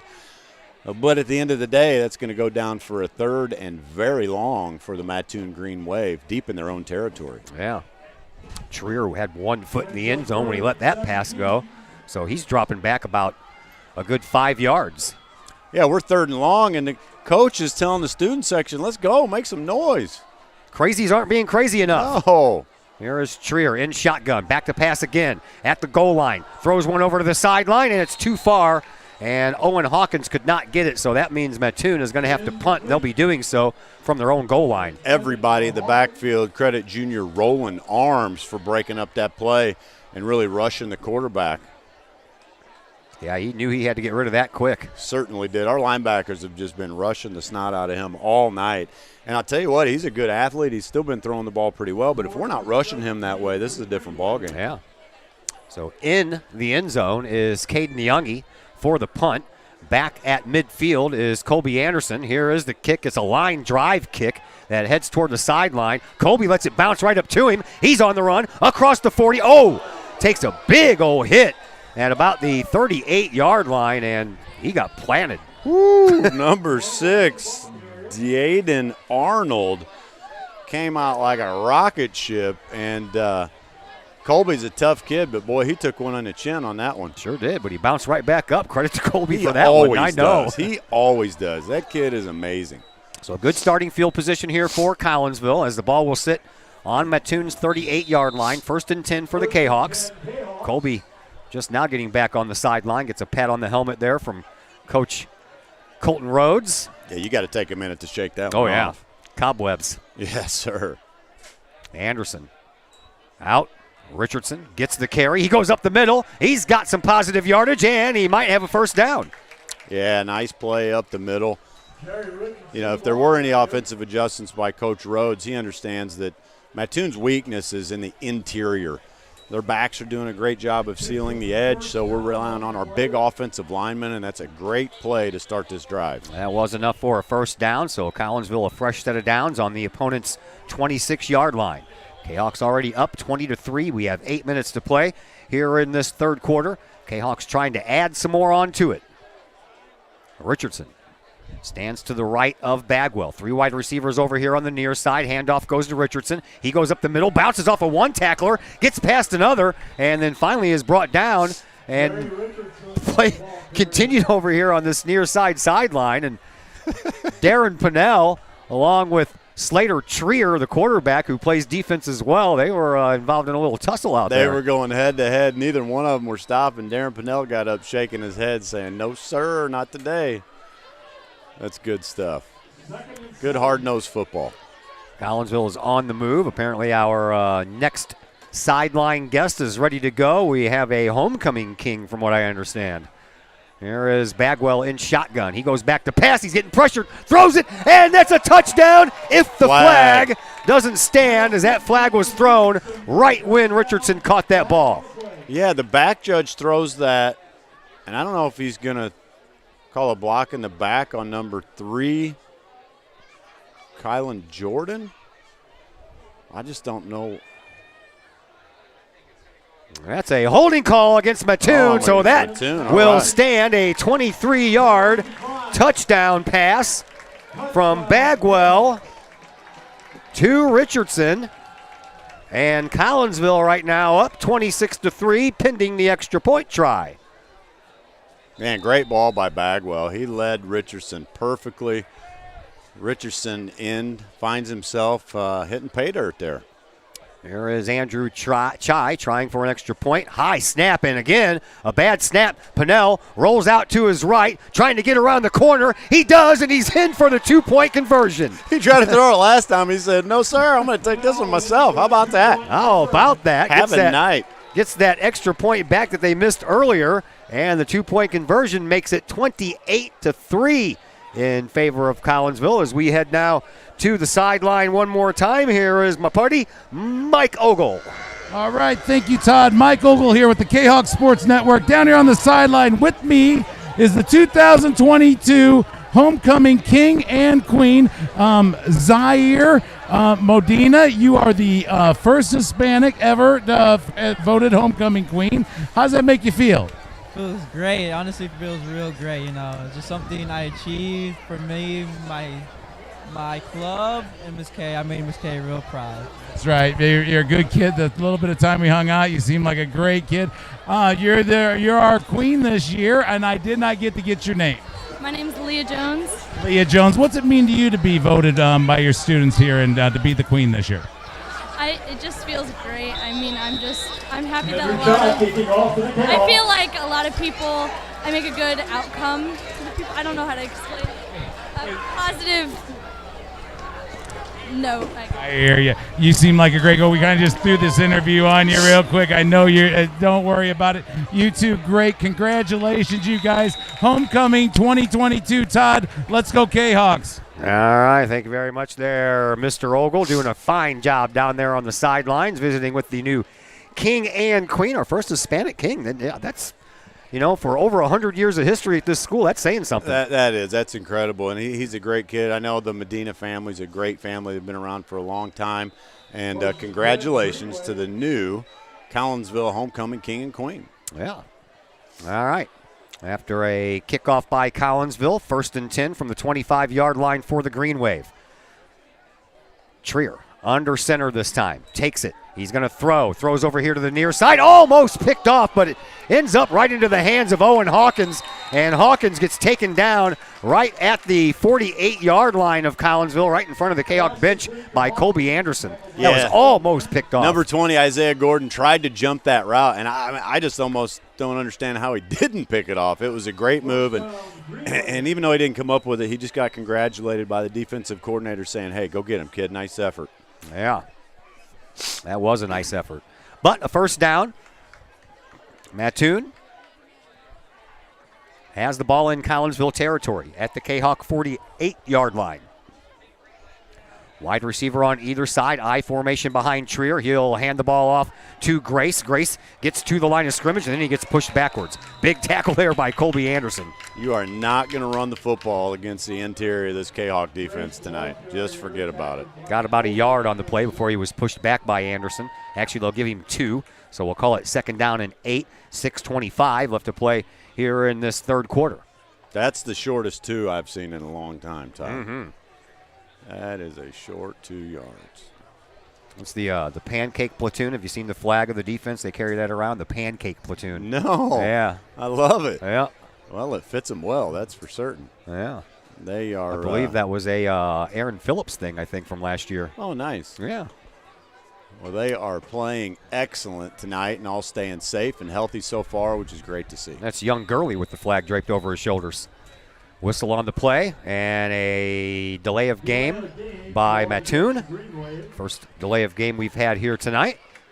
And the penalty will stop the clock with 5:53 left to play. Young Gurley, what do you think it's like living with Todd Gurley? I don't know, man. It's like to be a fly on the wall. Green Wave called a timeout after the delay of game was called, so we'll go ahead and step aside here for a brief moment on the Kahok Sports Network. Are you looking to update the appeal of your home's interior? Look no further than Hayden Interiors, LLC. Hayden Interiors, LLC is owned and operated by former Kahok graduate Nick Hayden. Hayden Interiors, LLC will help you get that new look that you want for your home. Flooring, baseboards, doorways, as well as interior renovations or interior additions, kitchen, living room, bedroom, hallways, basements, stairways. Let Hayden Interior LLC help you find the look that you want. Call Nick Hayden today at Hayden Interiors LLC, 618-772-6790 for your free estimate. Hayden Interiors LLC, on budget, on time, every time. That's Hayden Interiors LLC. Call Nick at 618-772-6790.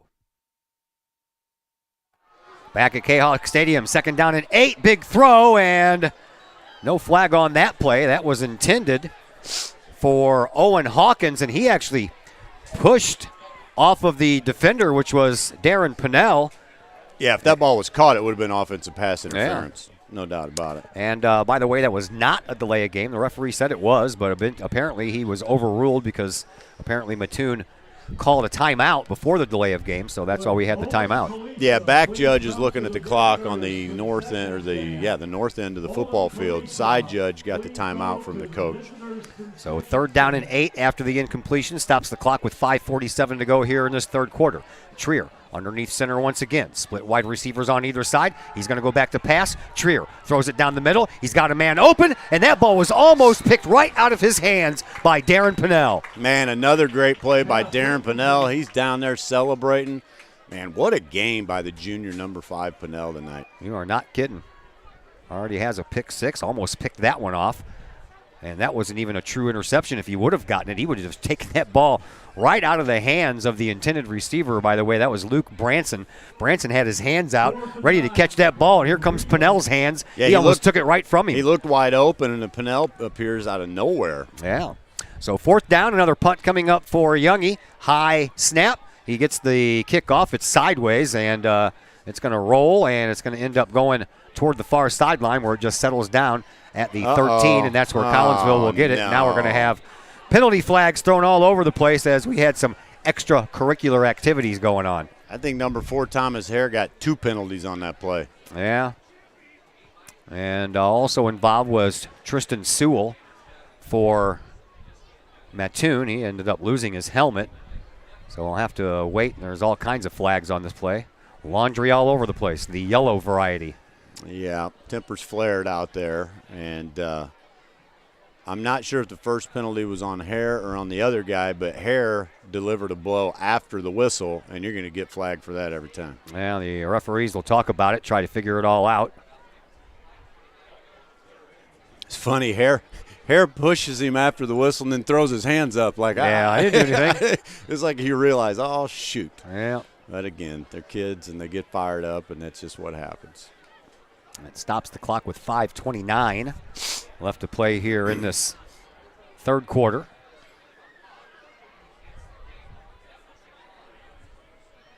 There's the calls. One against them. That's it. Oh wow. Whoa.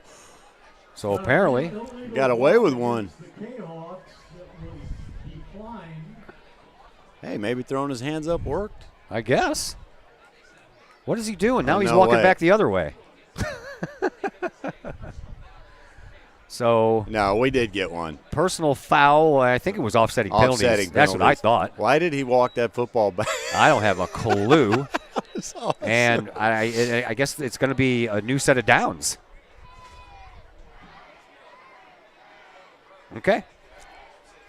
And yeah, so Colton Rhodes has 3 zebra stripes over here on this side, explaining to him what in the world just happened. How is that a new? I guess it's a new. No, that doesn't make sense. Yeah, what do I know? If it's offsetting penalties, it would not result in a first down. You would just replay the down. Because the first foul was on them. He pointed that way. The foul was on us. Which would have been offset. And that's what Colton Rhodes is saying right now. Like, this doesn't make sense. No, it does not. It was not an illegal block on Collinsville. It was an illegal block. Here we go. They got it right. I think. No. That was on 4th down, so I guess we get the ball. No, Bagwell's coming off the field. Our defensive unit's going on the field. They're giving the ball to the green wave. And a fresh set of downs to boot. Woo, baby. Wow. I'd like to hear that one explained. I sure would, too, on a 4th and long punting situation. Man. Kahok showing blitz. They come rushing back there, and they're going to take down Mr. Grace about 5 yards behind the line of scrimmage. When it's all said and done, he'll lose about 3 yards. Yeah, them boys were not happy. They look like dogs out there. Wow. What do you mean put us back on the field? Watch this. Yeah. Right? 2nd down and 14. Clock coming up on 5 minutes to play here in the third.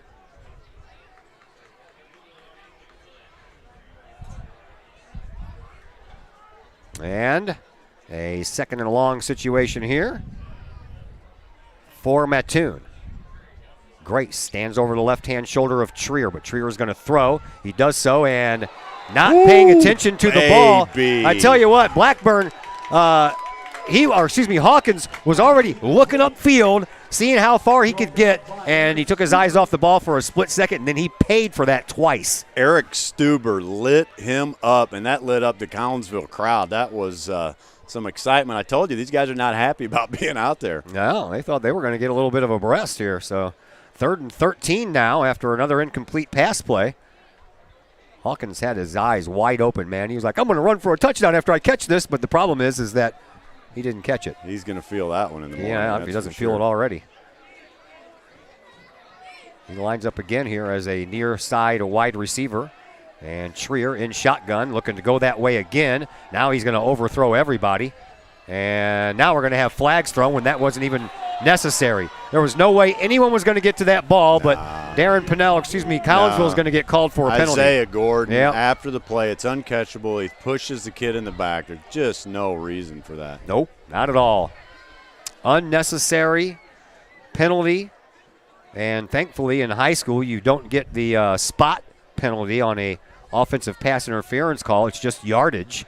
And I believe it's 10 yards. So it's going to bring up a 3rd down and probably about 4 to go for a first. Collinsville crowd unhappy with the call because it was uncatchable. A 15-yard penalty? I guess so, yeah. 15-yard penalty. That's going to give them a first down. Sure is. They needed 14. They got 15. So 2 penalties have kept this drive alive now for Mattoon. Well, we'll see what Mattoon's made the adjustment. They realize they can't run the ball, so they're going to start picking on the cornerbacks here, and we'll see how well the Collinsville defense holds up. Yeah, if they keep on committing pass interference calls, Mattoon will keep on doing that all night long. Here is a snap, and the handoff goes to Grace. And again, he is caught behind the line of scrimmage, but this time he gets out of it, and over the sideline, he gets buried by Colby Anderson. Yeah, we finally missed the tackle on the edge. Grace made us pay. He got to the edge, and it looks like that should be close for a first down. It'd be close. Yeah, looks like he's going to be about a half a yard short. So that'll give Mattoon a 2nd and short, so can still get a first down here. And let's see what Collinsville defense is made of here. There's a handoff. Up the middle it goes. Not a lot of room, and the pushback continues, and down goes Grace. Here comes Stuber again. This man is on a mission. They will get forward progress. They will. And that was not Grace that time. That was Sewell. And the clock continues to run with 4 minutes to go here in this 3rd quarter. You're going to give them a first down. Are they? Well, they do. And it's 1st and goal from just inside the 10, so they cannot get another first down. They'll have to score. Here's Trier under center this time. He is going to hand the ball off to Grace. Grace tries the right side this time, tries to skirt around, and they're tugging on his shirt, and Grace tries to carry everybody down with him, and he gets inside the 5-yard line. That's a lot to bring down, 6'3", 200 pounds. Yeah, he's a big kid. He broke about 3 tackles, and Stuber was on his back. Credit Grace. He helped our guy up off of the turf. Got to love good sportsmanship out there. Report to the visitors' concession stand. All right, so the Green Wave knocking on the door here. It's 2nd down and goal from the 4-yard line. And Grace in a deep I formation once again.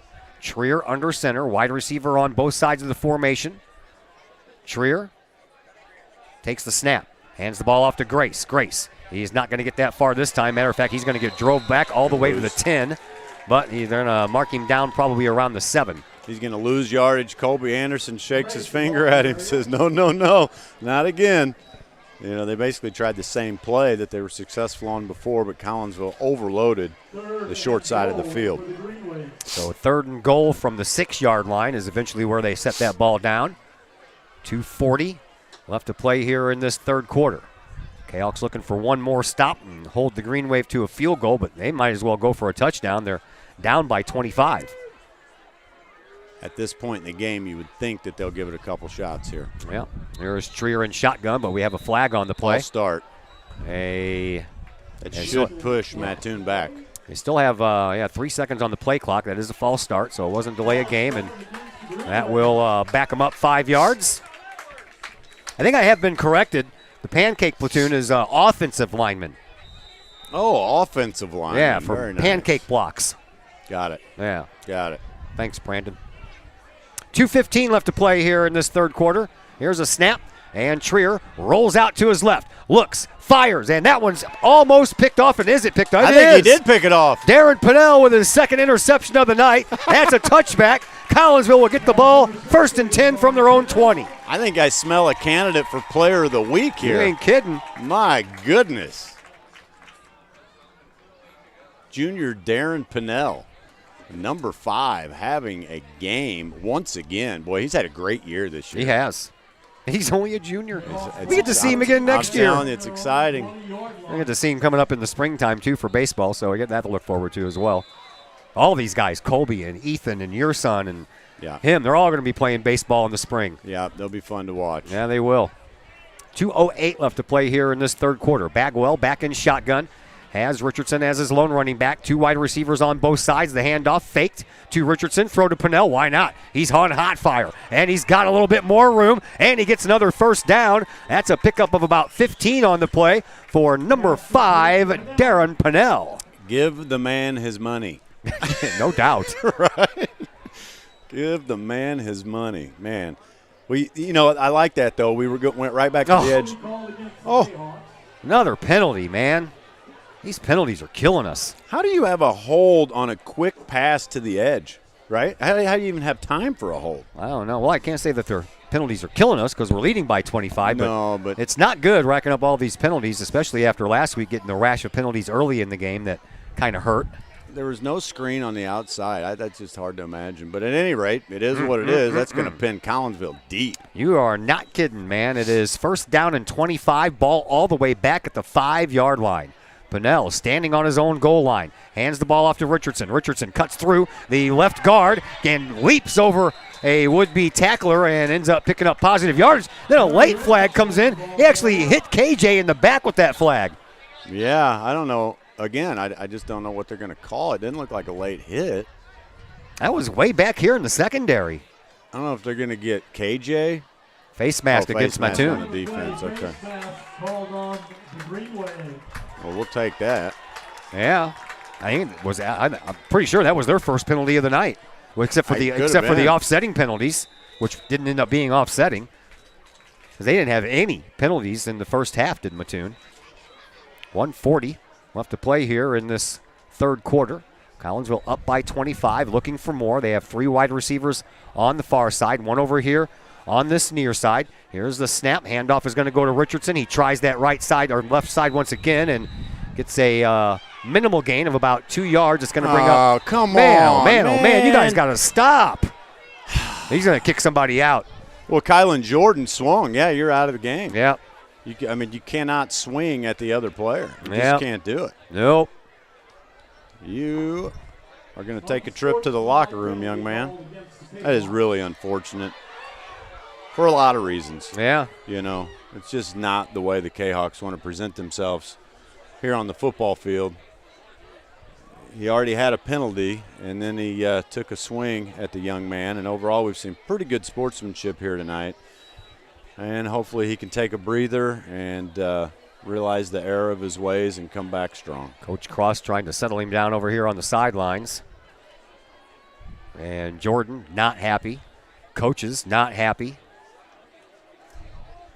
And we'll assess the penalty. 2nd down will start over again, and it's going to be another long situation, looking like about a 2nd down and 11. Or excuse me, that would be 16.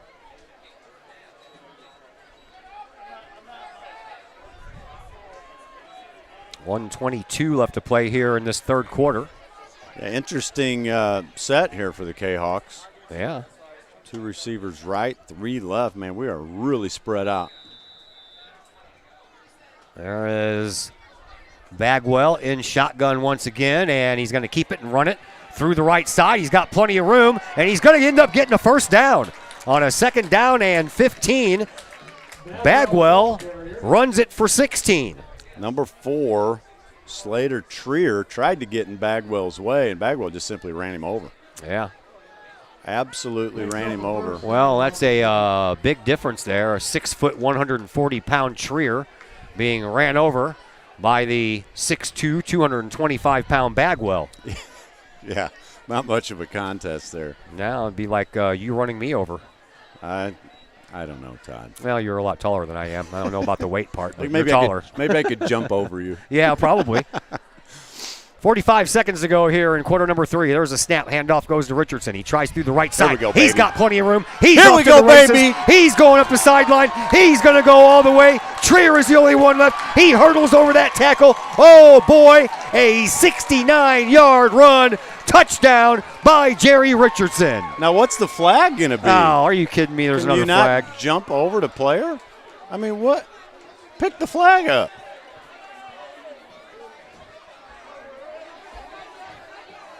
He tried to trip him? Is that somebody tried to trip somebody? No, I think they're going to get KJ.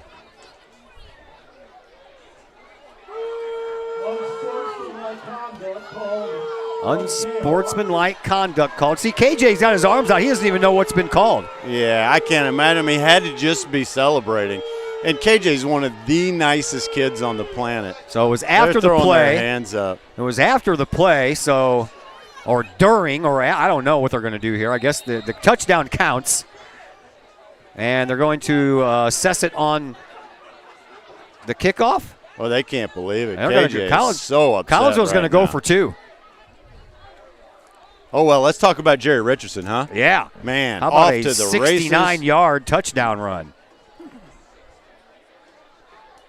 Yeah, Jerry couldn't believe it. KJ couldn't believe it. Here comes Andrew Chai. Yeah, they're going to go for the kick, and that one's is good. So, well, we'll count the touchdown and the extra point. Collinsville takes a 35-3 lead over Mattoon with 32.2 seconds left to go here in this third quarter. And we'll come back and tell you about the kickoff here in just a moment on the Kahok Sports Network. Mike's Automotive in Collinsville is a T3 certified tire dealer and so much more. Sure, Mike's Automotive has tires. They can also help with making sure your entire vehicle is road ready, from belts and hoses to preventative maintenance like oil changes and tire rotation. Plus a lot more than that. Mike's Automotive has 3 locations to choose from. Mike's Automotive in St. Louis and Millstadt, and Mike's Automotive in Collinsville at 1150 St. Louis Road, just blocks from the high school. Or call Mike's Automotive at 618-345-0611. Mike's Automotive in Collinsville. Andrew Chai ready for another kickoff here for Collinsville. Kahawks, for the second week in a row, have scored 35 points. Well, there's another whole quarter to go, so we'll see if they want to add on to that a little bit later on here. And they will assess that penalty on the kickoff, so the Kahawks will be kicking off from the 25-yard line instead of from the 40. 15-yard penalty tacked on after the touchdown was scored. 32.2 seconds left. And after this kickoff, we'll go ahead and send it down to another sideline report here from Mr. Ogle. Andrew Chai sends it into the night sky where Grace is going to catch it at the 25-yard line. He'll bring it up this side, and he falls down. His knees hit the ground. That means that he is over with. We take it down to the sidelines one more time. Here is Mr. Mike Ogle. Okay, thank you, Todd. Mike Ogle here, Kahawk Sports Network. With me, Collinsville High School Band Director Alfredo De Leon. Alfredo, we see each other 3 times in 1 week tonight. The homecoming parade last night, the Italian Fest parade last weekend.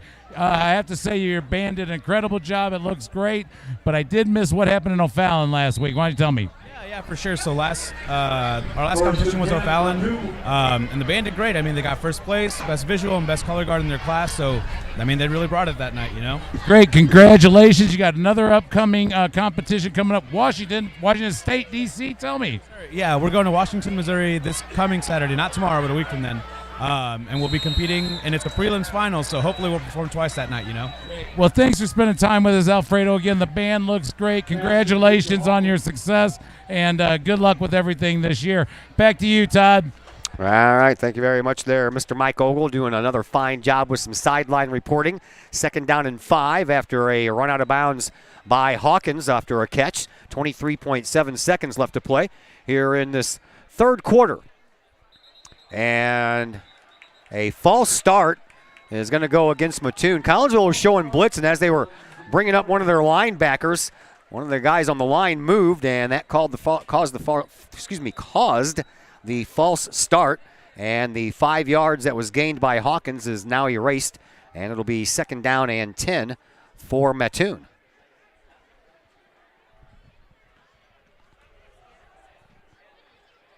So Trier in shotgun once again. 2 wide receivers on the far side. Grace is the lone running back. Here's the snap. Back to passes Trier. He looks, and he is going to throw the ball up for grabs, and it's going to be caught. And running it forward is Collinsville. And another interception, this one by Zay Norton. Norton still on his feet. He's going in, and he's going to score a touchdown. Nope.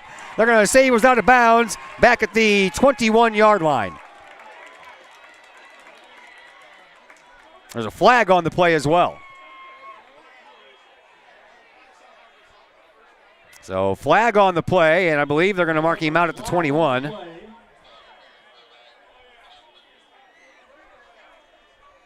And we'll find out who this is against.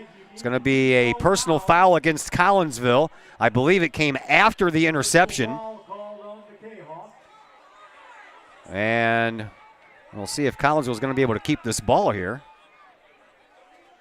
Yes, they are. So it was after the interception, so the interception counts.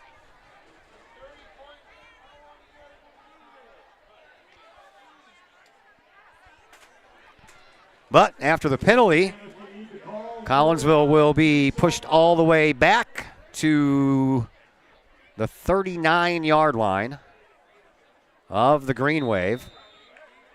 And it'll be 1st down and 10 here for Collinsville as they break huddle. Jerry Richardson is the lone running back. Chain Gang's got this all messed up. Here's a keeper by Bagwell. Bagwell. Projects in and around your home can be daunting and overwhelming. Take the stress out of those projects and let AW Indoor and Outdoor Solutions do all the heavy lifting. Former Kahok Adam Welly can help knock those projects off your list. From framing drywall, painting, and stair work inside to deck work, hardscapes, and concrete and retaining wall construction outside your home, including power washing and brush removal. Whatever the task, AW Indoor and Outdoor Solutions can help. Call Adam Welly for a free estimate at AW Indoor and Outdoor Solutions, 8010.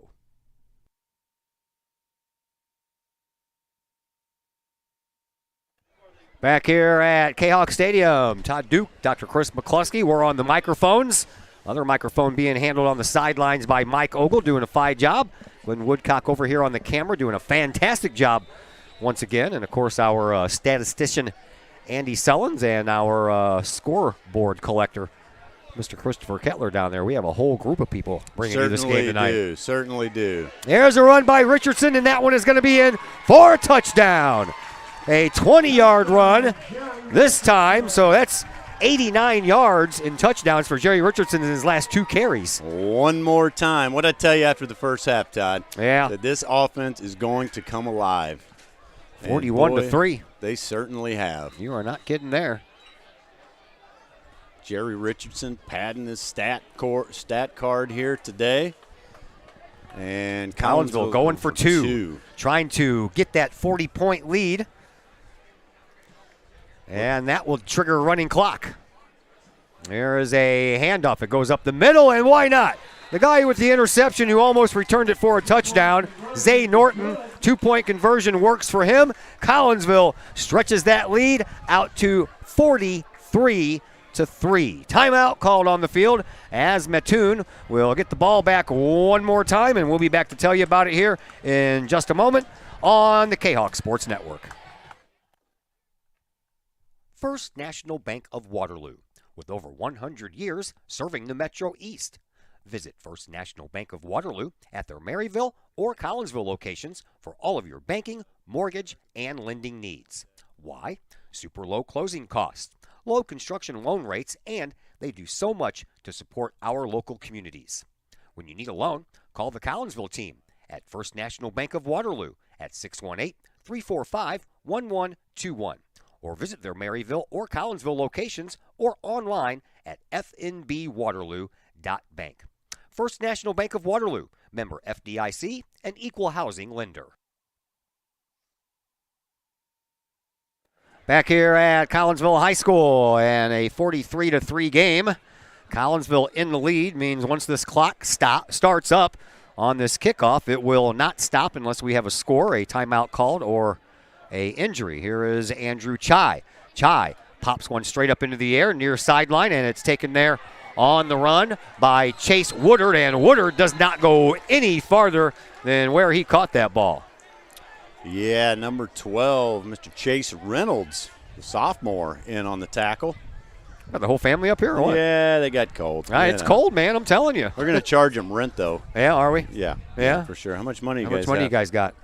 Pay up. We don't have we any money? We got to pay to heat this place. She's like, Dad, give me some money. Got Roman Pomerantz in the house here today. Coach Palm, one of our baseball coaches' sons. He's a standout ball player down in Columbia, Illinois. All right.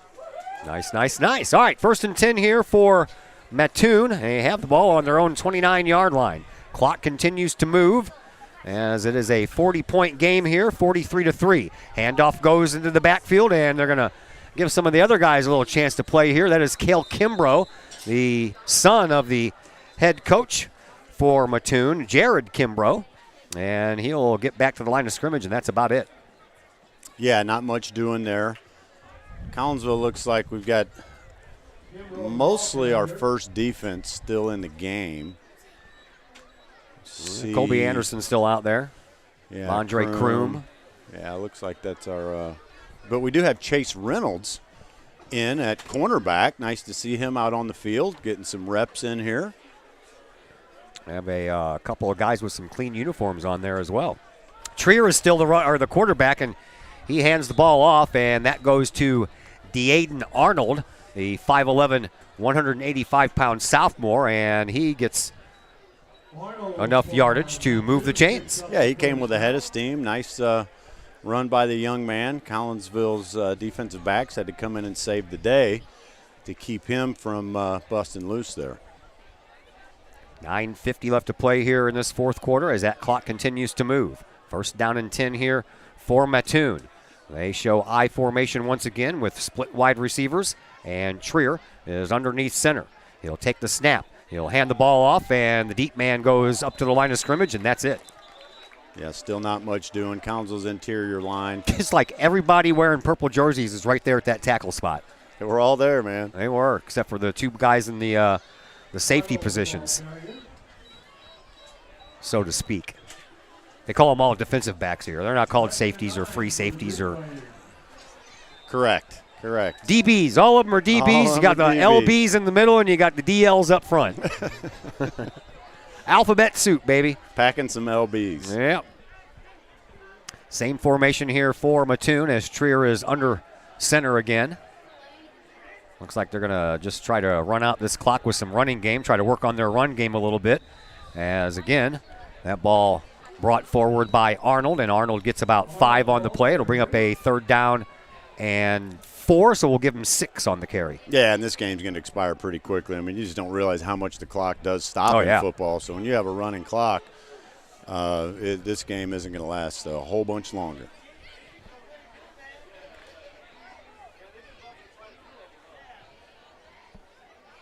All right. Looks like we got our final 2 interviewers lined up here in a little while.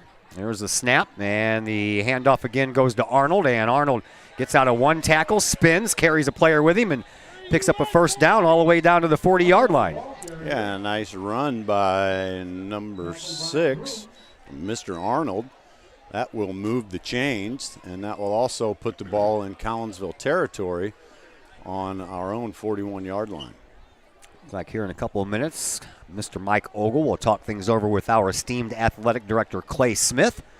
And apparently we have already lined up a post-game interview with none other than number 5, Darren Pinnell, when this game concludes. That's awesome. That is great. That's why you like the sideline stuff. Oh, it's incredible.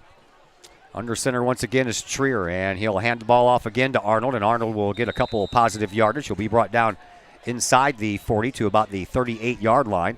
Clock continuing to run with 7:20 left to play here in this fourth quarter. Yeah, we better get these interviews going. The clock's going to run out.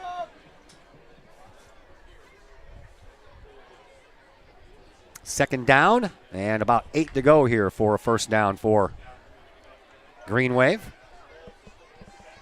Collinsville looking like they're going to move to 4-1 on the year with a trip to Granite City next week. Next 2 games are on the road, at Granite City next week and then at Mount Zion the following week.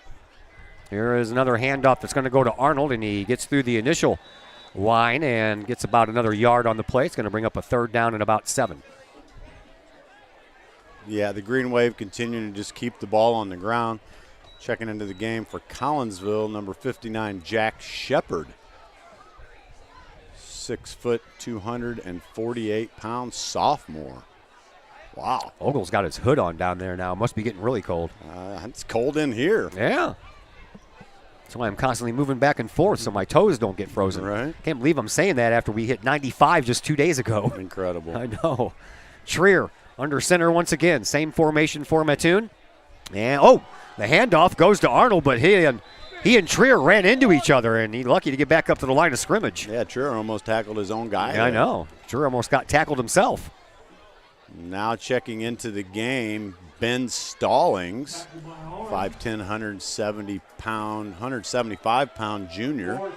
So we're having some backups, get some reps. It's good to see him in the game. 4th down and 7, and Mattoon's going to go for it here from the Collinsville 38-yard line. 5.5 minutes to go here in this fourth quarter. So either they pick up the first down or the Kahawks will get the ball back. Trier under center once again. Takes the snap. He's going to go back to pass. Rolls out to his right. Throws and almost threw it right into the hands of Collinsville's Eric Stuber. He hit him in the worst place in the numbers, right? In the numbers, man. The numbers. Oh, boy. Well, maybe we won't have Coach or Athletic Director Clay Smith on. That was supposed to be with 6 minutes left, and I don't even see him anywhere to be found. Time's going to run out. Yeah. Got that running clock going on. Caught Clay off guard. Well, it looks like you're going to see Collinsville's second offense in the game here.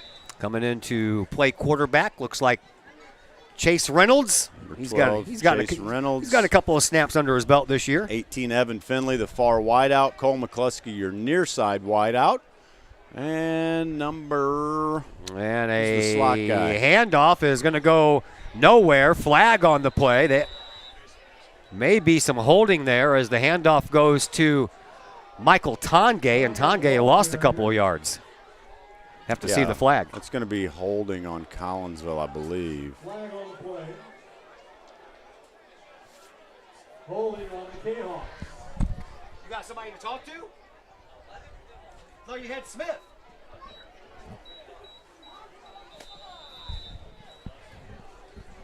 Live streaming. He's looking at me like he's ready to go, but he has nobody down there to talk to. Like, you're going to talk to yourself? You're going to interview yourself? Give yourself a plug. Ogle Auctions every Sunday. Blah, blah, blah, blah, blah. All right. In shotgun once again is Reynolds. Reynolds takes the snap, and again, he hands the ball off up the middle, and going nowhere quick was the Kahawk running back. I believe that was Rome Richardson, Jerry's little brother. That's right. And number 80. Just got put on the varsity roster this week. Nice. Also saw number 84, Quentin Patterson, a senior, and on near side wide receiver. Now,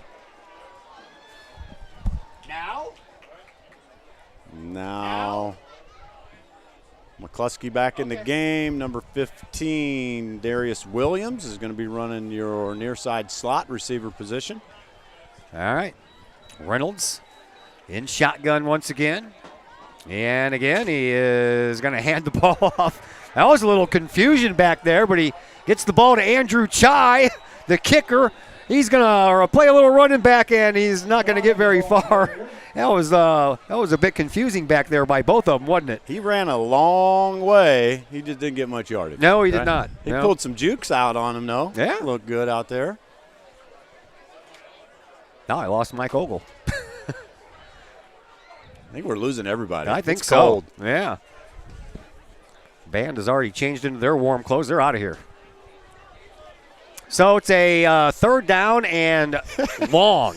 Andrew Chai is pumped on the sidelines, baby. He got himself a running play. Look at him go. That's awesome.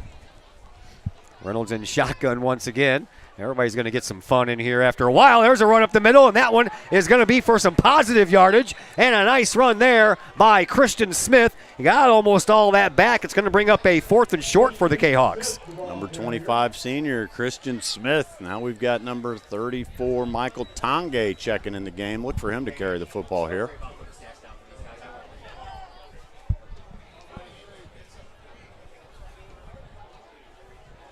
That's a lot of stat coverage, man. That'd be a full sheet and a half there.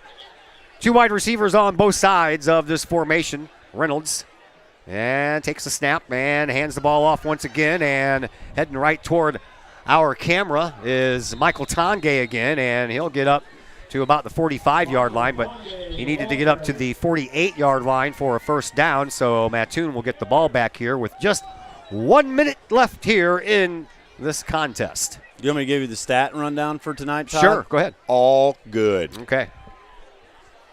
Except for the flags. All good. Well, too many of those. We can do without those stats. Too many of those. Yeah.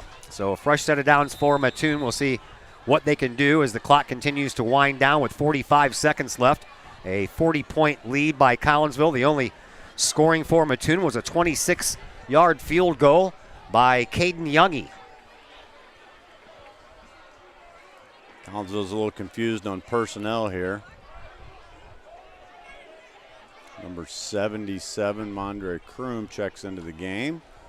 And a handoff goes up the middle and a couple of yards on that play. All right, we're going to send it down to the sideline now where Mr. Mike Ogle standing by with our player of the game, number 5, Darren Pinnell. Take it away, sir. Thank you, Todd. Mike Ogle here, Kahok Sports Network. One last time on the sidelines. Darren Pinnell, number 5. Man, great night. 2 interceptions. Tell me about that first one. That was pretty big. You know, I just relied on my technique right there, and it's not on me there. It shows up on the stat sheet, but, you know, our line got the pressure and our linebackers got in, so that's not on me on that play. That was great. Kind of turned the tide for the Kahawks during the game on that interception. Then you had one late down there, but shoot, I could have caught that one. What do you think about this team this year? Oh, man, it's we've been working all summer. We've been working for this, so, you know, we're going to keep on working and hopefully get another playoff berth. All right, thanks, Darren. I did run into your mom yesterday. I did predict you would have a big night tonight, and you did. Good job tonight. Keep up the hard work. Todd, thank you. Back to you, Todd. All right. Thank you very much there, Mr. Ogle, who says he could have caught that interception. I'd like to see that. Let's suit him up next week. I'm telling you what. All right there, Dr. McCluskey. Nice game. 43-3 on the road for the next 2 weeks. That's the way you head to a road trip. That's right. Thanks for having me. I'm super proud of these guys. Great Kahawk win. Good showing by the community, the parade, the ball game. Safe travels for all these kids going to the homecoming dance tomorrow. All right, man. We'll see you in about 2 weeks. Thank you very much, sir. Appreciate you. All right, that is Dr. Chris McCluskey. We thank him for hanging out with us here, and we transition ourselves now into the post-game show, brought to you tonight by Cafe Agape in Collinsville, home of the Kahawk chicken sandwich. Cafe Agape been doing their thing since 2012, offering catering, some of the best homemade food in the area. Give them a call at 345-CAFE. That is 618-345-2233. Collinsville wins this one here tonight, 43-3. And we're back to tell you all about it in just a moment here on the Kahawk Sports Network. Cafe Agape serves up some of the best sandwiches, burgers, pork steaks, meatloaf, fish, and more in Collinsville. And yes, they still cater. Wedding receptions, luncheons, business meetings, and much more. And Cafe Agape is your destination for all of your holiday and party favorites, both main courses as well as delicious sides. Cafe Agape in Collinsville is the only place to pick up a Kahawk sandwich or dog and the new Flamin' Kahawk sandwich. Cafe Agape, check them out at 703 St. Louis Road. Give them a call at 345-CAFE. That's 345-2233. And don't forget to tell them Stewie sent you. The Junior Service Club of Collinsville has been a proud supporter of KahawkSports.com and the Kahawk Sports Network from day one. Since 1934, the Junior Service Club of Collinsville has been providing women in the community an opportunity to make a difference with fundraisers and projects, all that go towards helping the needy in Collinsville. If you would like any information on any event sponsored by the Collinsville Junior Service Club, head to Facebook, type in Collinsville Junior Service Club, and then click on the event tab. We thank the Collinsville Junior Service Club for their continued support of the Kahok Sports Network and KahokSports.com.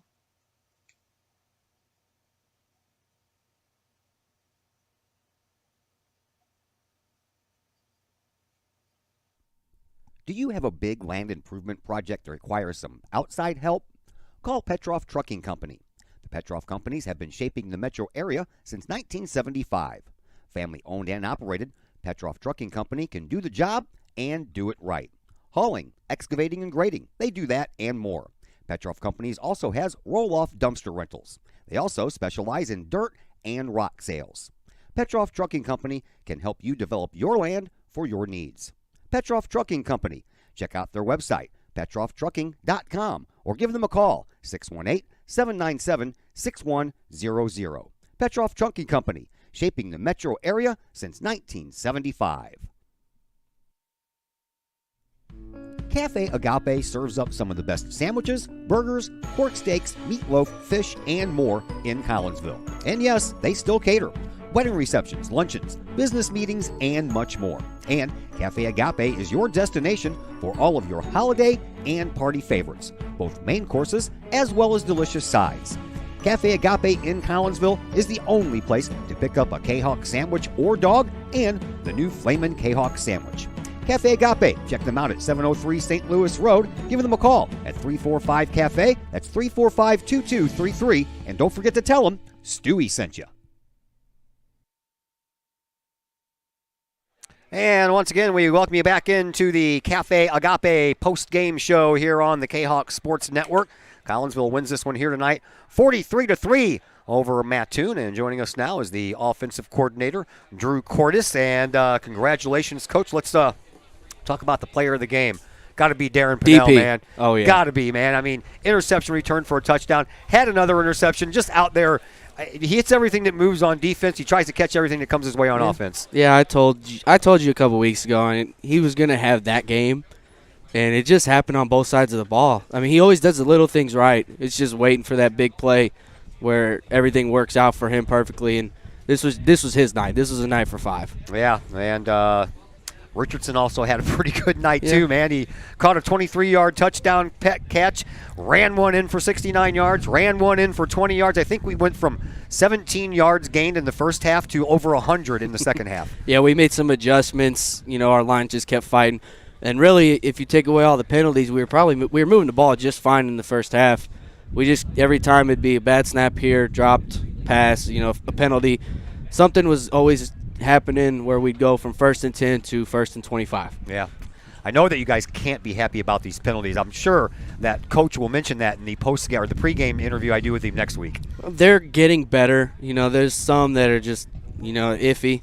We're not going to dwell on them too much. It happens. It's football. You're never going to have a perfect game. Some of them are just emotions. Yeah, a lot of them were emotions. I mean, when you get 2 or 3 big plays and then something happens where he gets called back, it just starts to build up. Like that punt, that should have been our ball, but it is what it is. So that and then you have the pass interference right after that. Then the emotions just build up because defense comes out, they stop us twice. Or we stopped them twice, I should say, sorry. And, somehow they ended up with the ball at the 5-yard line, even though our defense played great. How much fun is it to get these other guys in there late in the game? Andrew Chai gets a run. Jerry Richardson's little brother Rome gets a run. Man, how much fun is that for you guys? It's awesome because, I just heard through the headset up top, somebody's like, hey, Chai wants a carry. Well, he's a senior, been on the field a bunch, but only kicking, so he gets his 1 yard. He's going to be positive in the record books forever. Yeah, well, he ran about 10 yards to the east over there, and then he got 1 yard going that way. Yeah, he'll remember that 1 yard. Yeah. All right, thanks for the visit, man. We'll see you on the road. 2 weeks in a row on the road, huh? 2 weeks, yeah. And we'll be back here for a big one. All right, man. Thanks for the visit. Appreciate it. That is Drew Cordes, the offensive coordinator for your Collinsville Cahoks. One more break coming your way. We'll come back and throw the final stats at you after a timeout here on the postgame show, brought to you by Cafe Agape here on the Kahok Sports Network. Cafe Agape serves up some of the best sandwiches, burgers, pork steaks, meatloaf, fish, and more in Collinsville. And yes, they still cater. wedding receptions, luncheons, business meetings, and much more. And Cafe Agape is your destination for all of your holiday and party favorites, both main courses as well as delicious sides. Cafe Agape in Collinsville is the only place to pick up a Kahok sandwich or dog and the new Flamin' Kahok sandwich. Cafe Agape, check them out at 703 St. Louis Road. Give them a call at 345-CAFE. That's 345-2233. And don't forget to tell them Stewie sent you.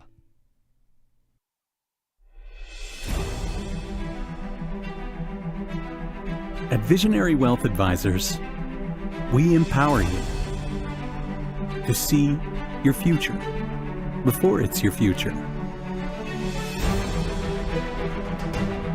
to create your inheritance,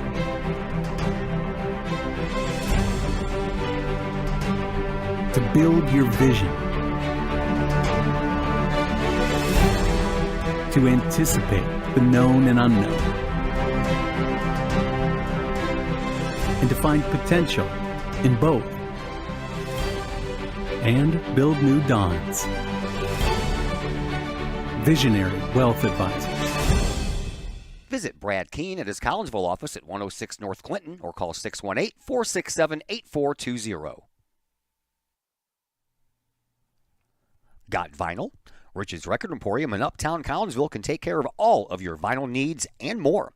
You can peruse through thousands of records, from country to hard-to-find jazz, and classic rock is always in stock at Rich's Record Emporium. Used vinyl, new vinyl, and hard-to-find vinyl.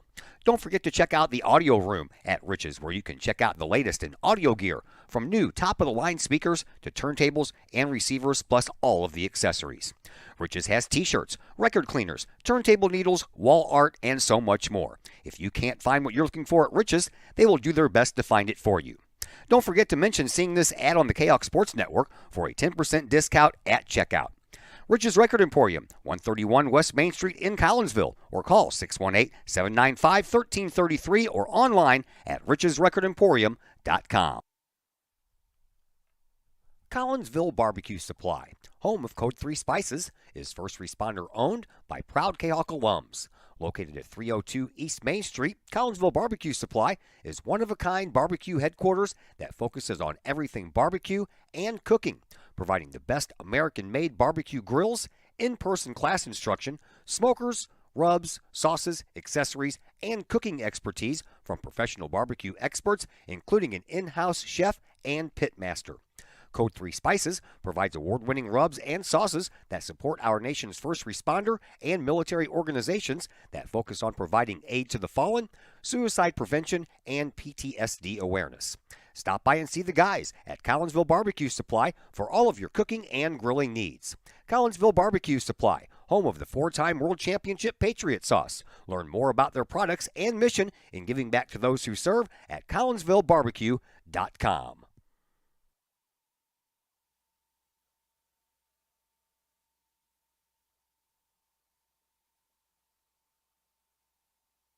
Hello, everybody. This is Mike Ogle with Ogle Auctions, and we hope you are enjoying tonight's game, and go Kahawks.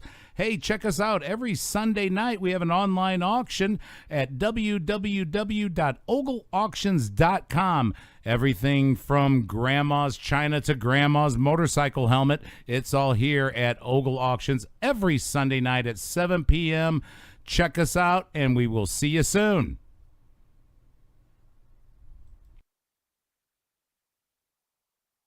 And once again, welcome back into the Cafe Agape postgame show here on the Kahok Sports Network. Collinsville wins this one here tonight 43-3. They improved to 4-1 on the year before they head on the road to Granite City next week. Here's a look at some of your final stats. We will begin with Mattoon, and Tariq Grace ran the ball 17 times for 52 yards. Cale Kimbrough got a couple of carries in there and ended up with -1 on the yardage marker. Slater Trier, the quarterback for Mattoon, ended up running the ball one time for -17 yards through the air. He ended up 7 of 23 for 83 yards, 3 interceptions, and